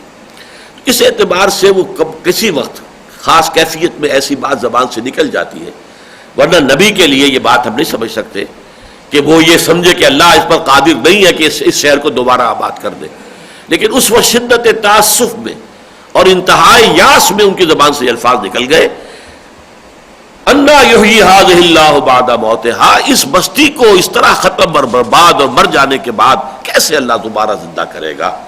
فاماتہ اللہ 100 عام، تو موت طاری کر دی اس پر اللہ نے 100 برس کے لیے، ثم بعثہ، پھر اسے اٹھایا۔ قال کم لبثت، پوچھا کتنے عرصے رہے ہوگے عزیر؟ قال لبثت یوما او بعض یوم، جیسے 300 برس تک اصحاب کہف سوئے رہے تھے، اور انہوں نے بھی آپس میں جب کہا بھائی کتنی دیر ہم سوئے ہوں گے، تو یہی جواب تھا، یوما او بعض یوم، شاید ایک دن پورا ہو گیا ہو یا دن کا کوئی حصہ، بس اس سے زیادہ تو ہم یہاں نہیں رہے۔ موت میں 100 برس گزر گئے، اس کا تو انہیں شعور نہیں ہے، وہ تو ایک کیفیت ہے گویا کہ وہ وقت کی رفتار رک گئی ہے ان کے لیے، وقت گزرا ہی نہیں، ان کے لیے وقت نہیں گزرا، اور اٹھے ہیں تو اسی عمر کے تھے جس عمر میں کہ ان پر موت طاری ہوئی تھی، وہ 100 برس ان پر آئے ہی نہیں، گویا کہ 136 برس جو میں آپ کو حساب لگا کے بتا چکا ہوں کہ 586 قبل مسیح میں یہ یروشلم برباد ہوا ہے. اور 450 قبل مسیح میں پھر حضرت عزیر 1500 یہودیوں کے قافلے کے ساتھ آئے ہیں. اور پھر یہ کہ ان کی دوبارہ جو ہے نشأت ثانیہ شروع ہوئی ہے, دوبارہ ان کا ایک دور آیا. پھر وہاں پر جو ہے ایک بڑی عظمت, بڑی مکابی پاور وجود میں آئی, بڑی سلطنت کہ جو اپنے عرضی حدود کے اعتبار سے تو حضرت سلیمان کی سلطنت سے بھی بڑی تھی. باقی حضرت سلیمان کی حکومت تو جنات پر بھی تھی. حضرت سلیمان کی حکومت جو ہے وہ تو ہوا پر بھی تھی, ہوا بھی ان کا حکم مانتی تھی, ان کے حکم سے چلتی تھی اور بڑی تیزی کے ساتھ ان کو لے جاتی تھی. اسی طریقے سے وہ تو پرندوں کی اور چیونٹیوں کی ان کی زبان بھی سمجھتے تھے. تو وہ بات تو کسی اور کو حاصل نہیں ہوئی, تاریخ انسانی میں نہ ہوگی, جو حضرت سلیمان کے لیے اللہ تعالیٰ کا ایک خاص عطیہ ہے. لیکن یہ کہ جہاں تک زمینی مملکت کے حدود کا تعلق ہے, مکابی سلطنت جو دوبارہ قائم ہوئی ہے وہ اپنے وسعت میں وہ حضرت سلیمان کی حکومت اور سلطنت سے بھی زیادہ تھی. اور یہاں بھی ایک فرق, چونکہ میں نے جب پچھلی مرتبہ طالوت اور جالوت کے حالات کے ضمن میں جو فرق ہے امت مسلمہ اور امت سابقہ یعنی بنی اسرائیل, وہ سابقہ امت مسلمہ ہے, ہم موجودہ امت مسلمہ ہیں. ہمارے ان کے درمیان مشابہتیں بھی بہت ہیں. لَيَأْتِيَنَّ عَلَىٰ أُمَّتِي مَا أَتَىٰ عَلَىٰ بَنِي إِسْرَائِيلَ حَسْبَ النَّعْلِ بِالنَّعْلِ, یہ حدیث کئی مرتبہ میں نے آپ کو سنائی ہے. اور لَتَتَّبِعُنَّ سُنَنَ مَنْ قَبْلَكُمْ, تم لازماً پیروی کرو گے اپنے سے پہلو ہی کے نقش قدم پر چلو گے. یہ بہت مشابہتیں ہیں لیکن اختلاف بھی ہے. حضور کے اپنے زمانے میں اسلامی ریاست قائم ہو گئی, حضرت موسیٰ کے زمانے میں نہیں ہو سکی. حضور کے ساتھ متصل ہے خلافت راشدہ, حضرت موسیٰ کے بعد ان کی خلافت راشدہ 300 برس بعد آئی ہے, حضرت طالوت اور حضرت داؤد اور حضرت سلیمان کا عہد حکومت. لیکن یہ کہ اسی طریقے سے ایک فرق یہ ہے کہ چونکہ وہ یونی ریشیل یا یونی نیشنل کہہ لیجئے امت تھی, وہ ایک خاندان ہے. حضرت یعقوب علیہ السلام کے 12 بیٹے ہیں, ان کی اولاد ان کے جو ہے بنو اسرائیل ہو گئے, 12 قبیلے ہو گئے, لیکن ہے ایک نسل. تو ان کی جو نشأت ثانیہ ہوئی ہے کہ ایک دفعہ بربادی کے بعد دوبارہ جو زندہ ہوئے ہیں, دوبارہ ان کے اندر جو عظمت کا دور آیا ہے, جس کا کہ ذکر جو موجود ہے سورہ بنی اسرائیل کے پہلے رکوع میں, اس میں تفصیل میں نہیں جا سکتا. ثم رددنا لكم الكرة عليهم وامددناكم باموال وبنين وجعلناكم اكثر نفيرا. یہ جو نشأت ثانیہ ان کی ہوئی ہے اسی نسل میں ہوئی, اسی قوم میں ہوئی.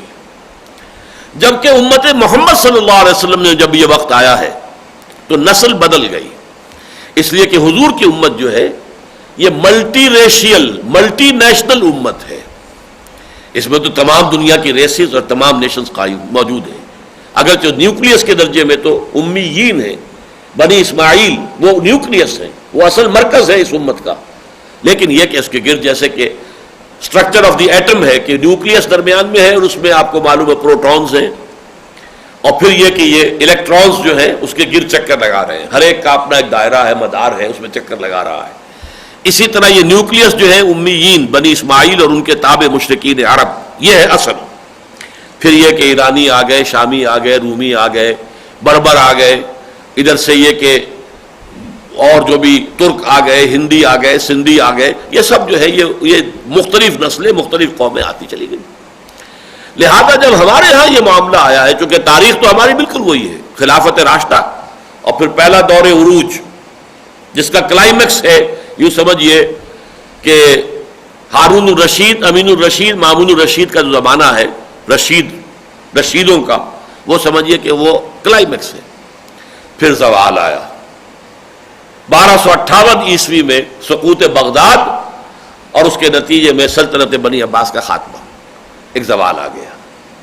اب اس زوال کے بعد جو دوبارہ اپورڈ رائزنگ ہوئی ہے امت مسلمہ کی, وہ عربوں کے ذریعے نہیں ہوئی. ان تتولوا یستبدل قوما غیرکم, یہ سورہ محمد میں پہلے ہی ان سے کہہ دیا گیا تھا صلی اللہ علیہ وسلم کہ اگر اے عربوں جو مقام تمہیں ہم نے دیا ہے, اگر تم نے اس کی ذمہ داری کو ادا نہ کیا, پیٹھ دکھا دی, تو تمہیں ہٹا کر کسی اور کو لے آئیں گے. یہ معاملہ 13ویں 14ویں صدی عیسوی کے اندر ہو گیا. تاتاریوں کے ہاتھوں کروڑوں عربوں کو قتل کروایا گیا, کروڑوں کو. عرب بھی تھے, بربر بھی تھے, اور بھی تھے قومیں جو اس وقت تک امت میں شامل تھیں. اور اس کے بعد اللہ تعالیٰ نے اسلام کا جھنڈا انہی تاتاریوں کے ہاتھ میں تھما دیا ہے. آیا فتنہ تاتار کے افسانے سے, پاسباں مل گئے کعبے کو صنم خانے سے. تو امت مسلمہ کا جو دوسرا عروج آیا ہے وہ عربوں کی قیادت میں نہیں، ترکوں کی قیادت میں تھا۔ یہ ترک قبائل تھے، ترکان تیموری ہندوستان میں، ترکان صفوی ایران میں، ترکان سلجوقی مڈل ایسٹ میں، ترکان عثمانی ایشیائے کوچک، ایشیا مائنر سے شروع ہو کر، اور آپ کو معلوم ہے پھر گریٹ آٹومان امپائر، عظیم سلطنت عثمانیہ، اور 400 برس تک خلافت بھی ان کے پاس رہی۔ تو یہ تو حضرت یافس کی نسل سے ہے، عرب جو ہے وہ حضرت سام کی نسل سے ہے، نسل بدل گئی۔ تو حضور کے امت میں جو دوسرا عروج آیا ہے امت کا، وہ آیا ہے ترکوں کی زیر قیادت، عربوں کی زیر قیادت نہیں۔ لیکن وہاں یہ نشأت ثانیہ انہی میں ہوئی ہے، چونکہ وہ ہے ہی ایک نسل کا مذہب۔ حضرت موسیٰ علیہ السلام کو انہی کے لیے بھیجا گیا، حضرت عیسیٰ کو بھی انہی کے لیے بھیجا گیا، رسولاً الی بنی اسرائیل۔ اور یہ تمام انبیاء بنی اسرائیل جو جن کے بعض کے نام میں نے ابھی آپ کو سنائے ہیں، یہ سب صرف بنی اسرائیل کے لیے تھے۔ اس زمانے میں اور علاقوں میں کوئی اور نبی اور رسول آئے ہوں گے، ان کی تاریخ قرآن مجید میں محفوظ نہیں ہے، کیونکہ تورات نے صرف اپنے نبیوں کی، بنی اسرائیل کے نبیوں کی تاریخ لکھی ہے، وہاں ان لوگوں نے اس کو یاد رکھا۔ جیسے کہ آپ کو معلوم ہے قدیم زمانے میں اپنے اسلاف کے جو ہے تاریخ وہ یاد رکھتے تھے، جو میراثی ہوتے تھے یا اور درویش قسم کے ہوتے تھے، ان میں ان کو کچھ اور کہتے تھے، جو سارنگی لے کر ہندوؤں کے وہ آتے تھے اور وہ کہانیاں سنایا کرتے تھے ان کے آباء و اجداد کی۔ تو یہ تمام جو کام ہوتے تھے تاکہ اس سے تاریخ ان کی محفوظ رہے۔ تو یہودیوں نے اپنی تاریخ کو محفوظ رکھا، دنیا میں کوئی اور قوم نہیں ہے جس کی 4000 برس کی تاریخ محفوظ ہو، لیکن آپ تورات پڑھ لیجئے، 4000 برس کی تاریخ ان کی محفوظ ہے۔ لیکن یہ کہ باقی نبیوں سے انہیں کوئی دلچسپی نہیں تھی، لہذا اور دنیا کے اندر جو انبیاء آئے ہیں ان کے حالات ان کے ہاں نہیں ملیں گے، یہاں تک کہ حضرت ہود اور حضرت صالح کا ذکر بھی نہیں۔ قرآن مجید ان کو اولو العزم من الرسل کے اندر شامل کرتا ہے، اگر 5 مانے تو نہیں ہے لیکن 7 بعض لوگ مانتے ہیں، تو ان میں حضرت ہود اور حضرت صالح شامل ہیں، ان کا کوئی ذکر نہیں موجود۔ لیکن یہ کہ جنہیں ہم کہتے ہیں prophets of the old testament, تورات میں جن انبیاء کا ذکر ہے وہ در حقیقت صرف یہود کے لیے بھیجے گئے۔ کانت بنو اسرائیل تسوسہم الانبیاء کلما ہلک نبی خلفہ نبی۔ بنی اسرائیل کی تو سیادت اور قیادت اور سیاست یہ بھی نبیوں ہی کے ہاتھ میں ہوتی تھی، جیسے ہی کسی نبی کا انتقال ہوتا تھا دوسرا نبی اس کا جانشین ہو جاتا تھا۔ تو یہ معاملہ جو تھا ان کے ہاں ہوا ہے، اسی نسل میں ریزریکشن ہوئی ہے۔ جیسے یہ شہر دوبارہ آباد ہوا، ایسے گویا کہ پوری قوم بھی دوبارہ زندہ ہوئی ہے، اس میں ایمان کی لہر دوڑ گئی ہے، نیکی اور تقوی کی روح پیدا ہو گئی ہے، پھر ان کے اندر وہ قوت آ گئی ہے کہ پھر دنیا میں انہوں نے ایک عظیم سلطنت کی بنیاد ڈالی، دی مکابی پاور۔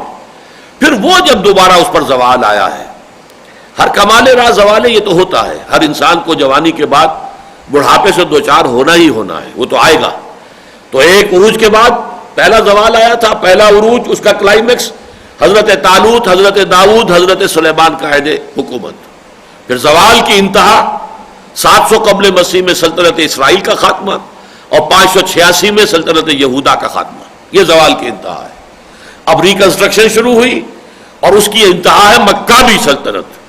پھر زوال آیا، پھر ان کے اندر وہی اخلاقی جو ہے بے راہ روی آئی، دین سے دوری آئی، دنیاوی جو خواہشات ہیں ان کا غلبہ ہوا اور عیاشیوں کے اندر پڑ گئے۔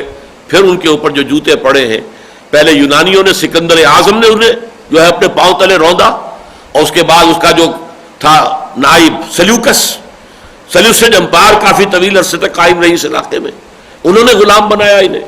اس کے بعد رومی آئے گئے، رومیوں کی حکومت رہی، تو اس کے بعد سے ان کے اوپر، اور 70 عیسوی میں رومی ایک سلطنت، رومی ایک جرنیل تھا ٹائٹس، جس نے کہ پھر دوبارہ ہیکل سلیمانی جو تعمیر ہوا تھا حضرت عزیر کے زمانے میں، اس کو بھی مسمار کر دیا، وہ آج تک مسمار پڑا ہوا ہے۔ میں یہ اس لیے آپ کو یہ سیلین فیچرز بار بار بتا رہا ہوں کہ یہ جو کانفلکٹ ہے اسرائیل عرب کانفلکٹ، اس میں جو چیزیں آتی ہیں ان کے آپ پرسپیکٹو سے، پس منظر سے آگاہ ہو جائیں کہ اصل میں جیسے ہمارے لیے محترم اور مقدس ہے خانہ کعبہ، ایسے ہی ان کے لیے ہیکل سلیمانی، حضرت سلیمان کا بنایا ہوا ہیکل، جس سے پہلے مسمار کیا نبوکدنضر نے 586 قبل مسیح میں، دوبارہ تعمیر ہوا 200-300 برس کے بعد، اور وہ حضرت عزیر علیہ السلام کے ذریعے سے جب اس قوم کے اندر ایک نئی زندگی پیدا ہو گئی، دوبارہ شہر بھی آباد ہوا اور ہیکل بھی تعمیر ہوا۔ اس ہیکل کو دوبارہ جو ہے گرا دیا، مسمار کر دیا ٹائٹس رومی نے سن 70 عیسوی میں، حضرت عیسیٰ علیہ السلام کے رفع سماوی کے 40 برس بعد، 33 برس کی عمر میں انہیں اٹھا لیا گیا ہے آسمان پر. اس کے 40 برس بعد 70 عیسوی میں یہ وہ مسمار کیا گیا دوبارہ. صرف ایک دیوار اس کی سالم رہ گئی, وہ آج بھی کھڑی ہے, جسے یہ ویلنگ وال کہتے ہیں, ماتم کی دیوار. ویل کرنا, ماتم کرنا, یہ در حقیقت ویلنگ وال ہے جہاں وہ روتے ہیں جا کر, اور وہ تلاوت کر رہے ہوتے ہیں تورات کی, اور اس طریقے سے کرتے ہیں کہ معلوم ہوتا ہے کہ دیوار کے ساتھ ٹکرائیں گے. ٹکراتے نہیں ہیں, جیسے بعض شیعہ جو ہے وہ ماتم کرتے ہیں تو صرف اشارے ہی کرتے ہیں, اپنے اس کو ہاتھ کو سینے پہ لگنے نہیں دیتے, لیکن اشارہ ہے, سمبولک ہے, ماتم ہے. تو وہ سمبولک ماتم ان کا اس طریقے سے ہوتا ہے گویا کہ وہ سر ٹکرائیں گے اس دیوار کے ساتھ, ٹکراتے نہیں ہیں. کبھی آپ نے ٹی وی پر خبریں آتی دیکھا ہوگا, وہ ایک دیوار ہے ان کی, دی ویسٹرن وال, وہ دیوار غربی دیوار ہے اس کی, اور وہ باقی ہے جس کو وہ سمجھتے ہیں کہ یہ اصل جو ہیکل تھا جو دوبارہ بنا تھا اس کا یہ حصہ سالم ہے, باقی سارا گرا ہوا ہے. اور اب وقت زیادہ دور نہیں ہے, انہیں ہر حال میں اسے دوبارہ تعمیر کرنا ہے, اس لیے کہ اب آخری وقت ہے. اور چونکہ عربوں میں سے وہ بھی جو امریکہ کے انتہائی گہرے وفادار ساتھی ہیں, اس ایشو پر وہ بھی کمپرومائز کرنے کو تیار نہیں, نہ مصر نہ سعودی عرب, کہ جہاں تک اس کا معاملہ القدس الشریف, یہ قدس شریف جو ہمارے نزدیک تیسرا محترم ترین اور سب سے زیادہ جو ہے مبارک, اور جو ہمارا حرم ہے, حرم مکی, حرم مدنی اور حرم یہ القدس, یہاں جو مسجد اقصی ہے, القبۃ الصخرا ہے, جس کی تصویر کبھی بھی ٹیلی ویژن پر جب بھی آتی ہے یروشلم کی تصویر تو اس میں وہ قبہ وہ بالکل نمایاں نظر آتا, سب سے اونچا ہے وہ, اور وہ جو ہے جہاں پر کہ وہ راک ہے اس کے نیچے, صخرہ کہتے ہیں راک کو, چٹان کو, القبۃ الصخرا, چٹان کے اوپر بنا ہوا یہ گنبد. اور چٹان وہ ہے جہاں سے حضور کا سفر جو ہے آسمانی شروع ہوا تھا. آپ کا سفر معراج جو ہے اس کا ایک حصہ زمینی تھا کہ آپ نے مسجد حرام سے مسجد اقصی تک سفر کیا, مکے سے یروشلم تک, یہ تو زمین کے ساتھ ہوا ہے. پھر وہاں سے آپ کا آسمانی سفر شروع ہوا ہے اس راک پر سے.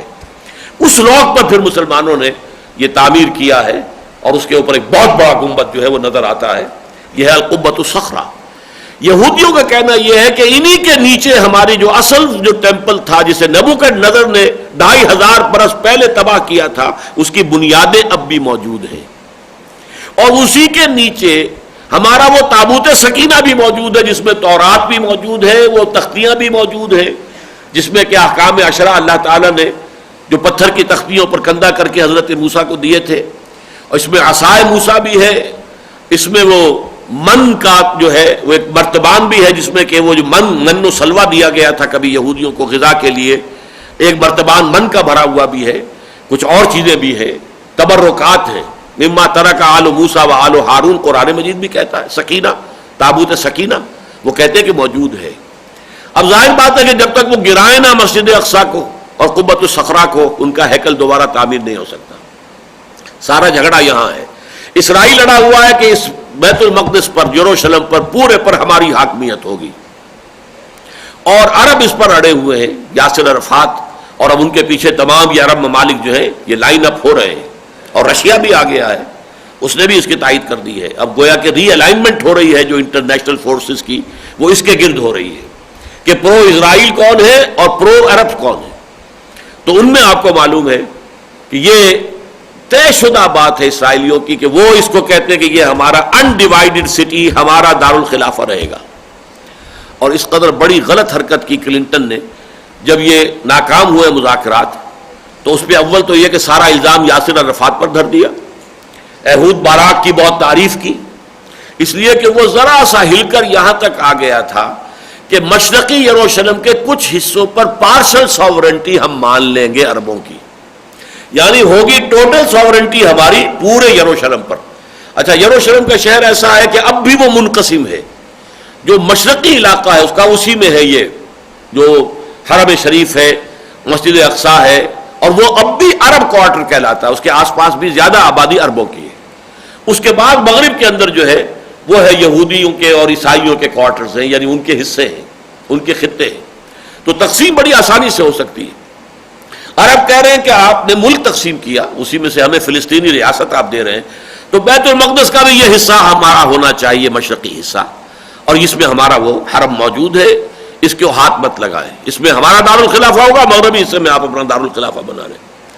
لیکن یہ کہ کلنٹن نے جو ہے اعلان کر دیا اسی وقت جب یہ ناکام ہوئے مذاکرات کہ ہمارا سفارت خانہ بیت المقدس کے اندر فوراً شفٹ ہو جائے گا اور وہاں جگہ دیکھ کر اس کی تعمیر شروع کر دی جائے. تو یہ معاملہ بالکل کھل کر ننگا ہو کر اب آ گیا. وہ ایک تو ہوتا ہے نا ثالثی کرنا اور مصالحت کرانا، لیکن اب امریکہ جو ہے کھل کر، اور پہلی مرتبہ امریکہ کی تاریخ میں اب جو الیکشن ہو رہا ہے تو ڈیموکریٹس کے نمائندوں میں جو وائس پریزیڈنٹ کے لیے جو ہے ایل گور کے ساتھ وہ یہودی ہے، کٹر یہودی، پکا یہودی. ایک تو یہودی وہ ہیں کہ جو چھپے ہوئے ہیں جن کے بارے میں زیادہ معلوم ہے، وہ کھلم کھلا یہودی، برملا یہودی، علی اعلان یہودی آج وہ جو ہے وائس پریزیڈنٹ کے لیے کھڑا ہے.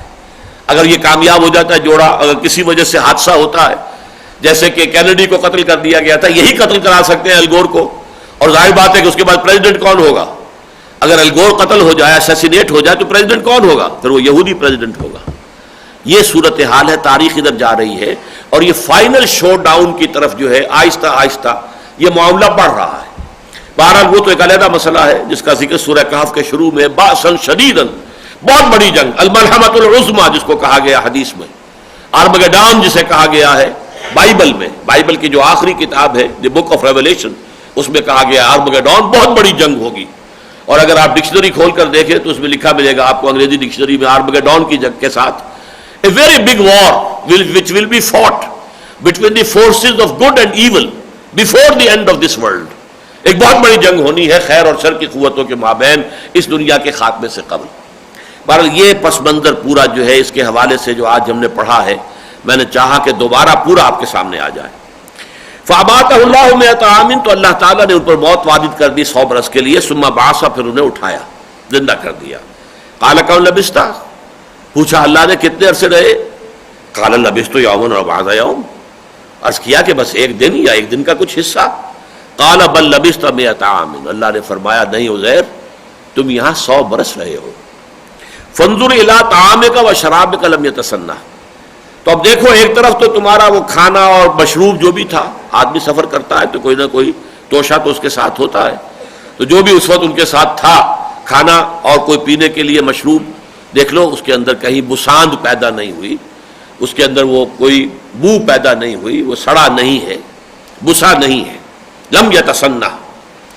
وانظر الی حمارک، اب ایک طرف تو وہ چیزیں بھی صحیح سالم موجود ہیں، خود بھی پورے صحیح سالم جیسے جوان تھے اس وقت ویسے کہ ویسے جوان رانا کھڑے ہو گئے، لیکن ان کی سواری کا گھڑا جو گدھا تھا اس کی ہڈیاں علیحدہ علیحدہ پڑی ہوئی ہیں اور بوسیدہ ہوئی ہوئی ہیں، نہ کھال ہے نہ گوشت کا کوئی وجود ہے، ڈھانچہ ہے اور وہ بھی بکھری ہوئی ہڈیوں کا ڈھانچہ. فرمایا وانظر الی حمارک، اب ذرا دیکھو اپنے اس گدھے کو. وَلِنَجْعَلَكَ آیَةً لِلنَّاسِ، اور یہ اس لیے کہ ہم تمہیں ایک نشانی بنا دیں لوگوں کے لیے. اصل میں یہ بہت بڑی نشانی بن گئے نا، اس لیے کہ لوگوں کے سامنے جب یہ آئے تو دنیا حیران رہ گئی، یہ عزیر کہاں سے نکل آئے، یہ 100 برس کہاں رہے.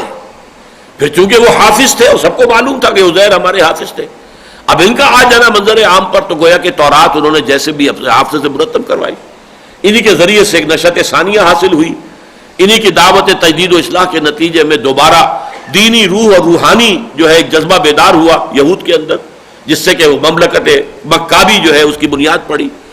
یہی وجہ ہے کہ یہود کا ایک طبقہ ان کو اللہ کا بیٹا کہتا رہا.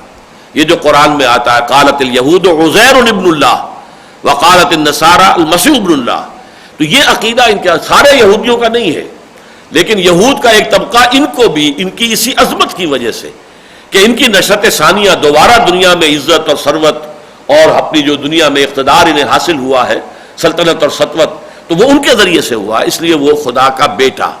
قالت الیہود عزیر ابن اللہ، یہ تو اللہ کے بیٹے ہیں، بہت مقدس ہیں.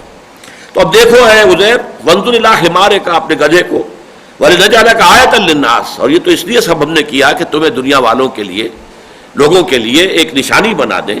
وانظر الی العظام کیف ننشزها، اب دیکھو تمہاری نگاہوں کے سامنے ذرا ہڈیوں کو کیسے ہم انہیں اٹھاتے ہیں، یعنی وہ ہڈیاں اٹھ کر جڑ کر اور ایک ڈھانچہ پہلے بن گیا، جیسے کہ کسی بھی جانور کا ڈھانچہ جو ہے کھڑا ہوا آپ کے سامنے، جو بایولوجی کے میوزیمز ہوتے ہیں، زیولوجی کے، وہاں کھڑے ہوتے ہیں ڈھانچے، ڈینوسور کا ڈھانچہ کھڑا ہے اور یہ شیر کا ڈھانچہ کھڑا ہے، وہ ڈھانچہ ہو گیا. کیف ننشزها، کیسے ہم اسے اٹھاتے ہیں، ابھارتے ہیں. ثم نکسوها لحما، اور پھر دیکھو کیسے اس کے اوپر ہم گوشت چڑھاتے ہیں، پٹھے وجود میں آ گئے. فلما تبین لہ، جب یہ سب کچھ ان پر عیاں ہو گیا، واضح ہو گیا ان کے نگاہوں کے سامنے، یہ خرق عادت، یہ چیزیں کہ جو مخفی ہوتی ہیں انسانوں کی نگاہ سے، یہ تو عالم غیب کی باتیں ہیں، یہ انسانوں کو نہیں دکھائی جاتی، لیکن انہیں اس کا مشاہدہ کرا دیا گیا. فلما تبین لہ قال، تب انہوں نے کہا اعلم ان اللہ علی کل شیء قدیر، اب مجھے پورا یقین حاصل ہو گیا ہے کہ اللہ ہر شے پر قادر ہے. یعنی جب اللہ قادر ہے، مجھے 100 سال زندہ مار کر اس نے زندہ کر دیا، میری نگاہوں کے سامنے بوسیدہ جو ہڈیاں تھیں منتشر پھیلی ہوئی، انہیں جوڑ کر ایک اس کی ہیولے کی ڈھانچے کی شکل دی، اس کے اوپر گوشت بھی چڑھا دیا، کھال بھی آ گئی، زندہ چلتا پھرتا گدھا میری نگاہوں کے سامنے آ گیا، تو اللہ کی قدرت سے کوئی بعید نہیں ہے. یقیناً یہ بستی بھی دوبارہ آباد ہو سکتی ہے. اصل میں اس یقین کو پیدا کرنے کے لیے اللہ تعالیٰ کو جو کام کسی سے لینا ہوتا ہے، پھر اس کے لیے جس قدر یقین کی ضرورت ہوتی ہے وہ یقین اس میں پیدا کرتا ہے. انبیاء کو اس لیے مشاہدات کرائے جاتے ہیں. کذالک نوری ابراہیم ملکوت السماوات والارض، حضرت ابراہیم کو بھی آسمانوں اور زمین کے ملکوت جو ہے وہ مشاہدہ کرائے گئے. حضور کو معراج میں کیا کیا کچھ دکھایا گیا اور اس کے علاوہ کیا کچھ دکھایا گیا ہم تو نہیں جانتے، کیا کچھ بتایا گیا، کیا کیا آپ کے روحانی تجربات ہوں گے ہمیں تو کوئی اندازہ نہیں ہے. لیکن یہ کہ نبی کو یہ بات اس لیے کی گئی، عالم ان اللہ علی کل شیء قدیر، میں جان گیا، مجھ پر یہ بات واضح ہو گئی اللہ ہر چیز پر قادر ہے. اب تیسرا واقعہ ہے وَإِذْ قَالَ إِبْرَاهِيمُ رَبِّ أَرِنِي كَيْفَ تُحْيِي الْمَوْتَىٰ، یہ اسی سے ملتا جلتا ہے. اب حضرت ابراہیم میں اور حضرت عزیر میں کتنا فصل ہے؟ میرا خیال ہے کہ تقریباً 2000 برس کا، لیکن واقعے کی نوعیت تقریباً وہی ہے. اور یاد کرو جب کہ کہا تھا ابراہیم نے رب ارنی کیف تحیی الموتیٰ، پروردگار ذرا مجھے دکھا دے تو کیسے تو مردوں کو زندہ کرے گا، یہ میں مشاہدہ چاہتا ہوں. قال اولم تؤمن، بڑا پیارا سوال کیا اللہ نے، اے ابراہیم کیا تم ایمان نہیں رکھتے اس پر؟ قال بلا، عرض کیا کیوں نہیں، ایمان تو میرا ہے، تصدیق میں کرتا ہوں، مانتا ہوں تو ہر چیز پر قادر ہے، تو مردوں کو زندہ کر دے گا. وَلَٰكِن لِيَطْمَئِنَّ قَلْبِي، لیکن ذرا میں چاہتا ہوں کہ میرا دل پوری طرح ٹھک جائے. اطمینان اسے کہتے ہیں کہ سکون کی کیفیت ہو اور اس میں کوئی اتار چڑھاؤ نہ رہے. تو میں نہیں چاہتا کہ میرے دل میں کہیں وسوسے بھی آئیں اور اس طرح کی کیفیت ہو، پوری طرح میرا دل ٹھک جائے، جم جائے اس بات پر اور مجھے یقین کامل حاصل ہو جائے. وَلَٰكِن لِيَطْمَئِنَّ قَلْبِي، میں یہ چاہتا ہوں کہ مجھے مشاہدہ اگر ہو جائے تو پھر میرا دل بالکل مطمئن ہو جائے گا. چنانچہ اس کا مشاہدہ کرایا، اگرچہ یہ مشاہدہ اس طرح کا نہیں ہے، اس میں غیب کا ایک پردہ حائل رکھا ہے اللہ نے، لیکن یہ کہ پھر بھی مشاہدہ ہے. البتہ جو کچھ حضرت عزیر کو دکھایا ہے، ان کے ہاتھوں تو چونکہ ایک امت کی تجدید، ایک امت کی نشأت ثانیہ کرانی تھی، تو ان کو جو مشاہدہ کرایا ہے وہ تو گویا کہ بالکل عریاں حقیقت دکھائی گئی. ان کی نگاہوں کے سامنے زمین میں منتشر پھیلی ہوئی ہڈیاں اٹھی ہیں، اس نے ڈھانچے کی شکل اختیار کی ہے، پھر ان کی نگاہوں کے سامنے اس پر گوشت کے پٹھے آ گئے ہیں، کھال آ گئے، یہ سب کچھ آ گیا. تو یہ تو بالکل یوں سمجھیے کہ عریاں مشاہدہ تھا. لیکن یہاں تھوڑا سا پردہ رہے گا، لیکن ہے. قال فخذ أربعة من الطير، اللہ نے فرمایا اچھا 4 پرندے لے لو. بعض روایات میں آتا ہے کہ یہ مور اور مرغ اور ایک کوا اور ایک کبوتر. خذ 4 من الطير، ہو سکتا ہے یہ تالمود کی روایت ہو. ہمارے ہاں چونکہ تفسیری روایات میں تالمودی روایات جو ہیں وہ کافی کثرت کے ساتھ آئی ہیں، اور میں آپ کو پہلے یہ بتا چکا ہوں کہ اس میں کوئی حرج بھی نہیں ہے. قرآن مجید کی کسی شے کی نفی نہ ہو، البتہ یہ کہ قرآن مجید کی اجمال کی تفصیل بیان ہو جائے، تو اس میں یہ ہے حضور کی حدیث سے کہ تم روایت کر سکتے ہو بنی اسرائیل سے، حدثوا عن بنی اسرائیل ولا حرج، کوئی حرج نہیں ہے اس میں. اسرائیلیات کو بعض لوگ سمجھے سے گالی ہے، یہ اسرائیلیات ہے، بھائی اسرائیلیات جو ہے وہ گالی نہیں ہے. اگر اس میں کوئی شے قرآن کو کنٹراڈکٹ نہ کر رہی ہو اور قرآن کے اجمال کی تفصیل بیان کر رہی ہو تو اس میں کوئی حرج نہیں ہے، ہم اسے قبول کر لیں گے. اگرچہ یہ کہ اس کے اوپر وہ یقین قابل تو ہمارا نہیں ہوگا، لیکن یہ کہ جس کو ہم وثوق کہتے ہیں، گمان غالب کی حد تک تو ہم یقیناً اس کو تسلیم کر لیں گے. چنانچہ اس میں غالباً یہ 4 پرندوں کے نام بھی آئے ہیں. قال فخذ 4 من الطير، پرندوں میں سے 4 کو لے لو. فصرهن الیک، انہیں اپنے ساتھ ہلا لو. یعنی جب جانور آپ کے ساتھ ہل جائیں تو آپ کی سیٹی پر، آپ کے بلانے پر دوڑتے ہوئے آتے ہیں. یہ پیٹس جو ہوتے ہیں، جو معاملہ ان کا ہوتا ہے، پالتو جانور، تو ان چاروں پرندوں کو اپنے ساتھ خوب سدھا لو، ہلا لو. ثم اجعل علی کل جبل منہن جزءا. اب یہاں الفاظ میں چونکہ صراحت نہیں ہے کہ پھر ان کو قتل کر دو، ٹکڑے کر دو، ان کے جز کا لفظ تو آ گیا، لیکن بیچ میں سے یہ حذف ہو گیا ہے کہ پھر ان کو قتل کر دو، ذبح کر دو، ان کے ٹکڑے کر دو. اگلا آ گیا کہ پھر ان ٹکڑوں میں سے علیحدہ علیحدہ ٹکڑے 4 پہاڑیوں پر رکھ دو. ثم اجعل علی کل جبل منہن جزءا. تو گویا کہ اجزاء پہلے کرو، ٹکڑے کرو، اور روایات میں آتا ہے کہ ان کے سر علیحدہ کرو، ان کے پر علیحدہ کرو، ان کے دھڑ علیحدہ کرو، ان کی ٹانگیں علیحدہ کرو. یہ 4 حصے کر کے، اور پھر سب کے سر ایک پہاڑی پہ رکھاؤ، اور سب کے پر دوسری پہاڑی پہ رکھاؤ، سب کی ٹانگیں جو ہے وہ تیسری پہاڑی پر، اور سب کے دھڑ جو ہے چوتھی پہاڑی پر. یہ رکھاؤ، اور پھر ثم اجعل علی کل جبل منہن جزءا ثم ادعوہن. پھر ذرا انہیں پکارو، آواز دو یا سیٹی جو بھی ہوتی ہے، یاتینک سعیا، وہ تمہارے پاس آ جائیں گے دوڑتے ہوئے. اب چونکہ یہاں وہ ایک حذف ہے، اس حذف کی وجہ سے جو ہمارے ہاں محرفین ہیں، تحریف کرنا چاہتے ہیں اور وہ عقلی تفسیر کرنا چاہتے ہیں. عقلی تفسیر کرنے کے لیے کہا کہ نہیں، یہ اصل میں ایسے ہی تھا کہ چاروں کو سدھا لو، اور ایک جو ہے کوا وہاں لے جاؤ، اور کبوتر وہاں چھوڑاؤ، اور مرغا وہاں چھوڑاؤ، اور مور وہاں، اور پھر پکارو آ جائیں گے. تو اس میں کون سا مشاہدہ ہوا؟ یہ تو ہر مولانا اسلائی صاحب کے شد الفاظ ہیں. ہر مرغ باز اور بٹیر باز جو ہے وہ تو سب کو اس کا تجربہ ہوتا ہی ہے کہ اس کا سدایا ہوا مرغ جو ہے اس کی آواز پر آ جاتا ہے، اس کا سدایا ہوا بٹیرا جو ہے اس کی آواز پہ آ جاتا ہے. تو اس کو کیا اس میں کوئی بات ہے اچنبھے والی جس کو اس قدر شان کے ساتھ، اہتمام کے ساتھ بیان کیا جا رہا ہے؟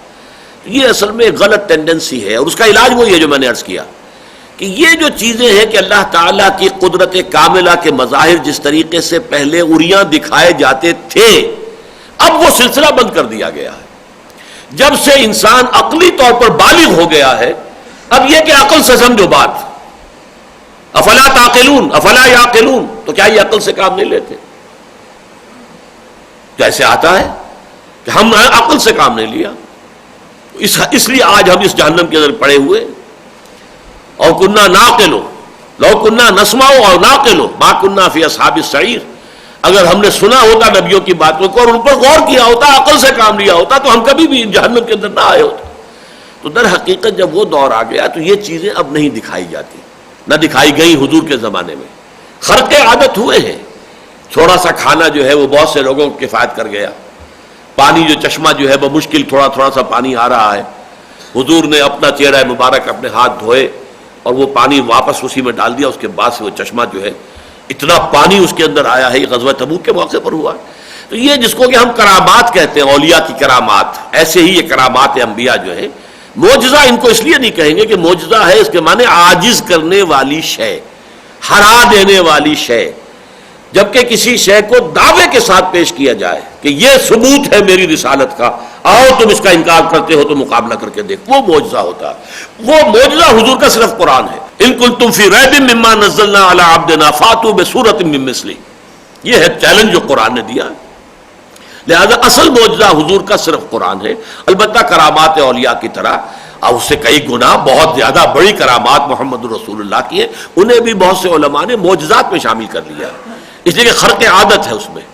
تو یہاں بھی خرق عادت واقعہ تھا یہ کہ اس کے ٹکڑے کیے ہیں اپنے ہاتھ سے حضرت ابراہیم نے. ٹکڑے مختلف جگہ رکھے گئے ہیں، اور پھر وہ ٹکڑے مل کر وہ پرندہ دوبارہ بنا ہے، واپس آیا. اگرچہ یہ ان کی نگاہوں کے سامنے نہیں ہوا، حضرت عزیر کی نگاہوں کے سامنے ہوا ہے، لیکن یہ واقعہ چونکہ اس کے سیل ہی میں درج کیا جا رہا ہے، اس کے فوراً بعد آ رہا ہے، تو ان دونوں میں کوئی مناسبت ہے تو درج کیا گیا ہے یہاں پر.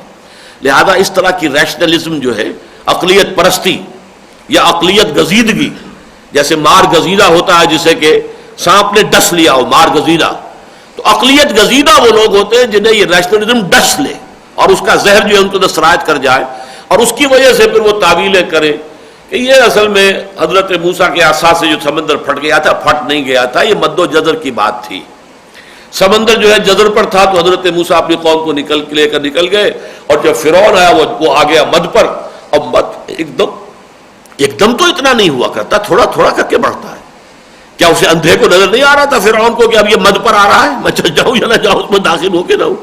تو اس قسم کی احمقانہ تعویلات جو ہیں وہ صرف اس وجہ سے کہ کہیں ہمیں خام خواہ یہ خرق عادت بات ماننی نہ پڑ جائے، جدید دور کے سائنسی زمانے کے تقاضے جو ہیں اس میں تو ہمیں قرآن کی وہ تشریح اور تعویل کرنی ہوگی کہ جو اس سائنٹیفک ریشنلزم کے اوپر پوری اتر سکتی ہے۔ تو اس معنی میں اس کی تفسیر اس طور سے کی ہے، چاہے وہ پرویزی ہوں اور چاہے وہ سر سید احمد خان کے ماننے والے ہوں یا کوئی اور ہوں، ان سب نے اس کے یہ تعبیر کی ہے، لیکن یہ تعبیر سیدھی سیدھی بات یہی ہے کیونکہ ٹکڑے کرو، ٹکڑے علیحدہ علیحدہ جو ہے پہاڑیوں کے اوپر رکھ دو، پھر انہیں پکارو یاتینک سایہ وعلم، اور جان لو، اچھی طرح جان لو، یقین کر لو ان اللہ عزیز الحکیم، کہ یقیناً اللہ تعالیٰ زبردست ہے، کمال حکمت والا، نہ اس کی قدرت میں کوئی کمی ہے، نہ اس کے اختیارات میں کوئی تحدید ہے، کوئی لمیٹیشن ہے، نہ اس کی حکمت میں کہیں کوئی کمی اور نقص ہے، عزیز ہے، زبردست ہے، حکیم ہے، حکمت والا ہے۔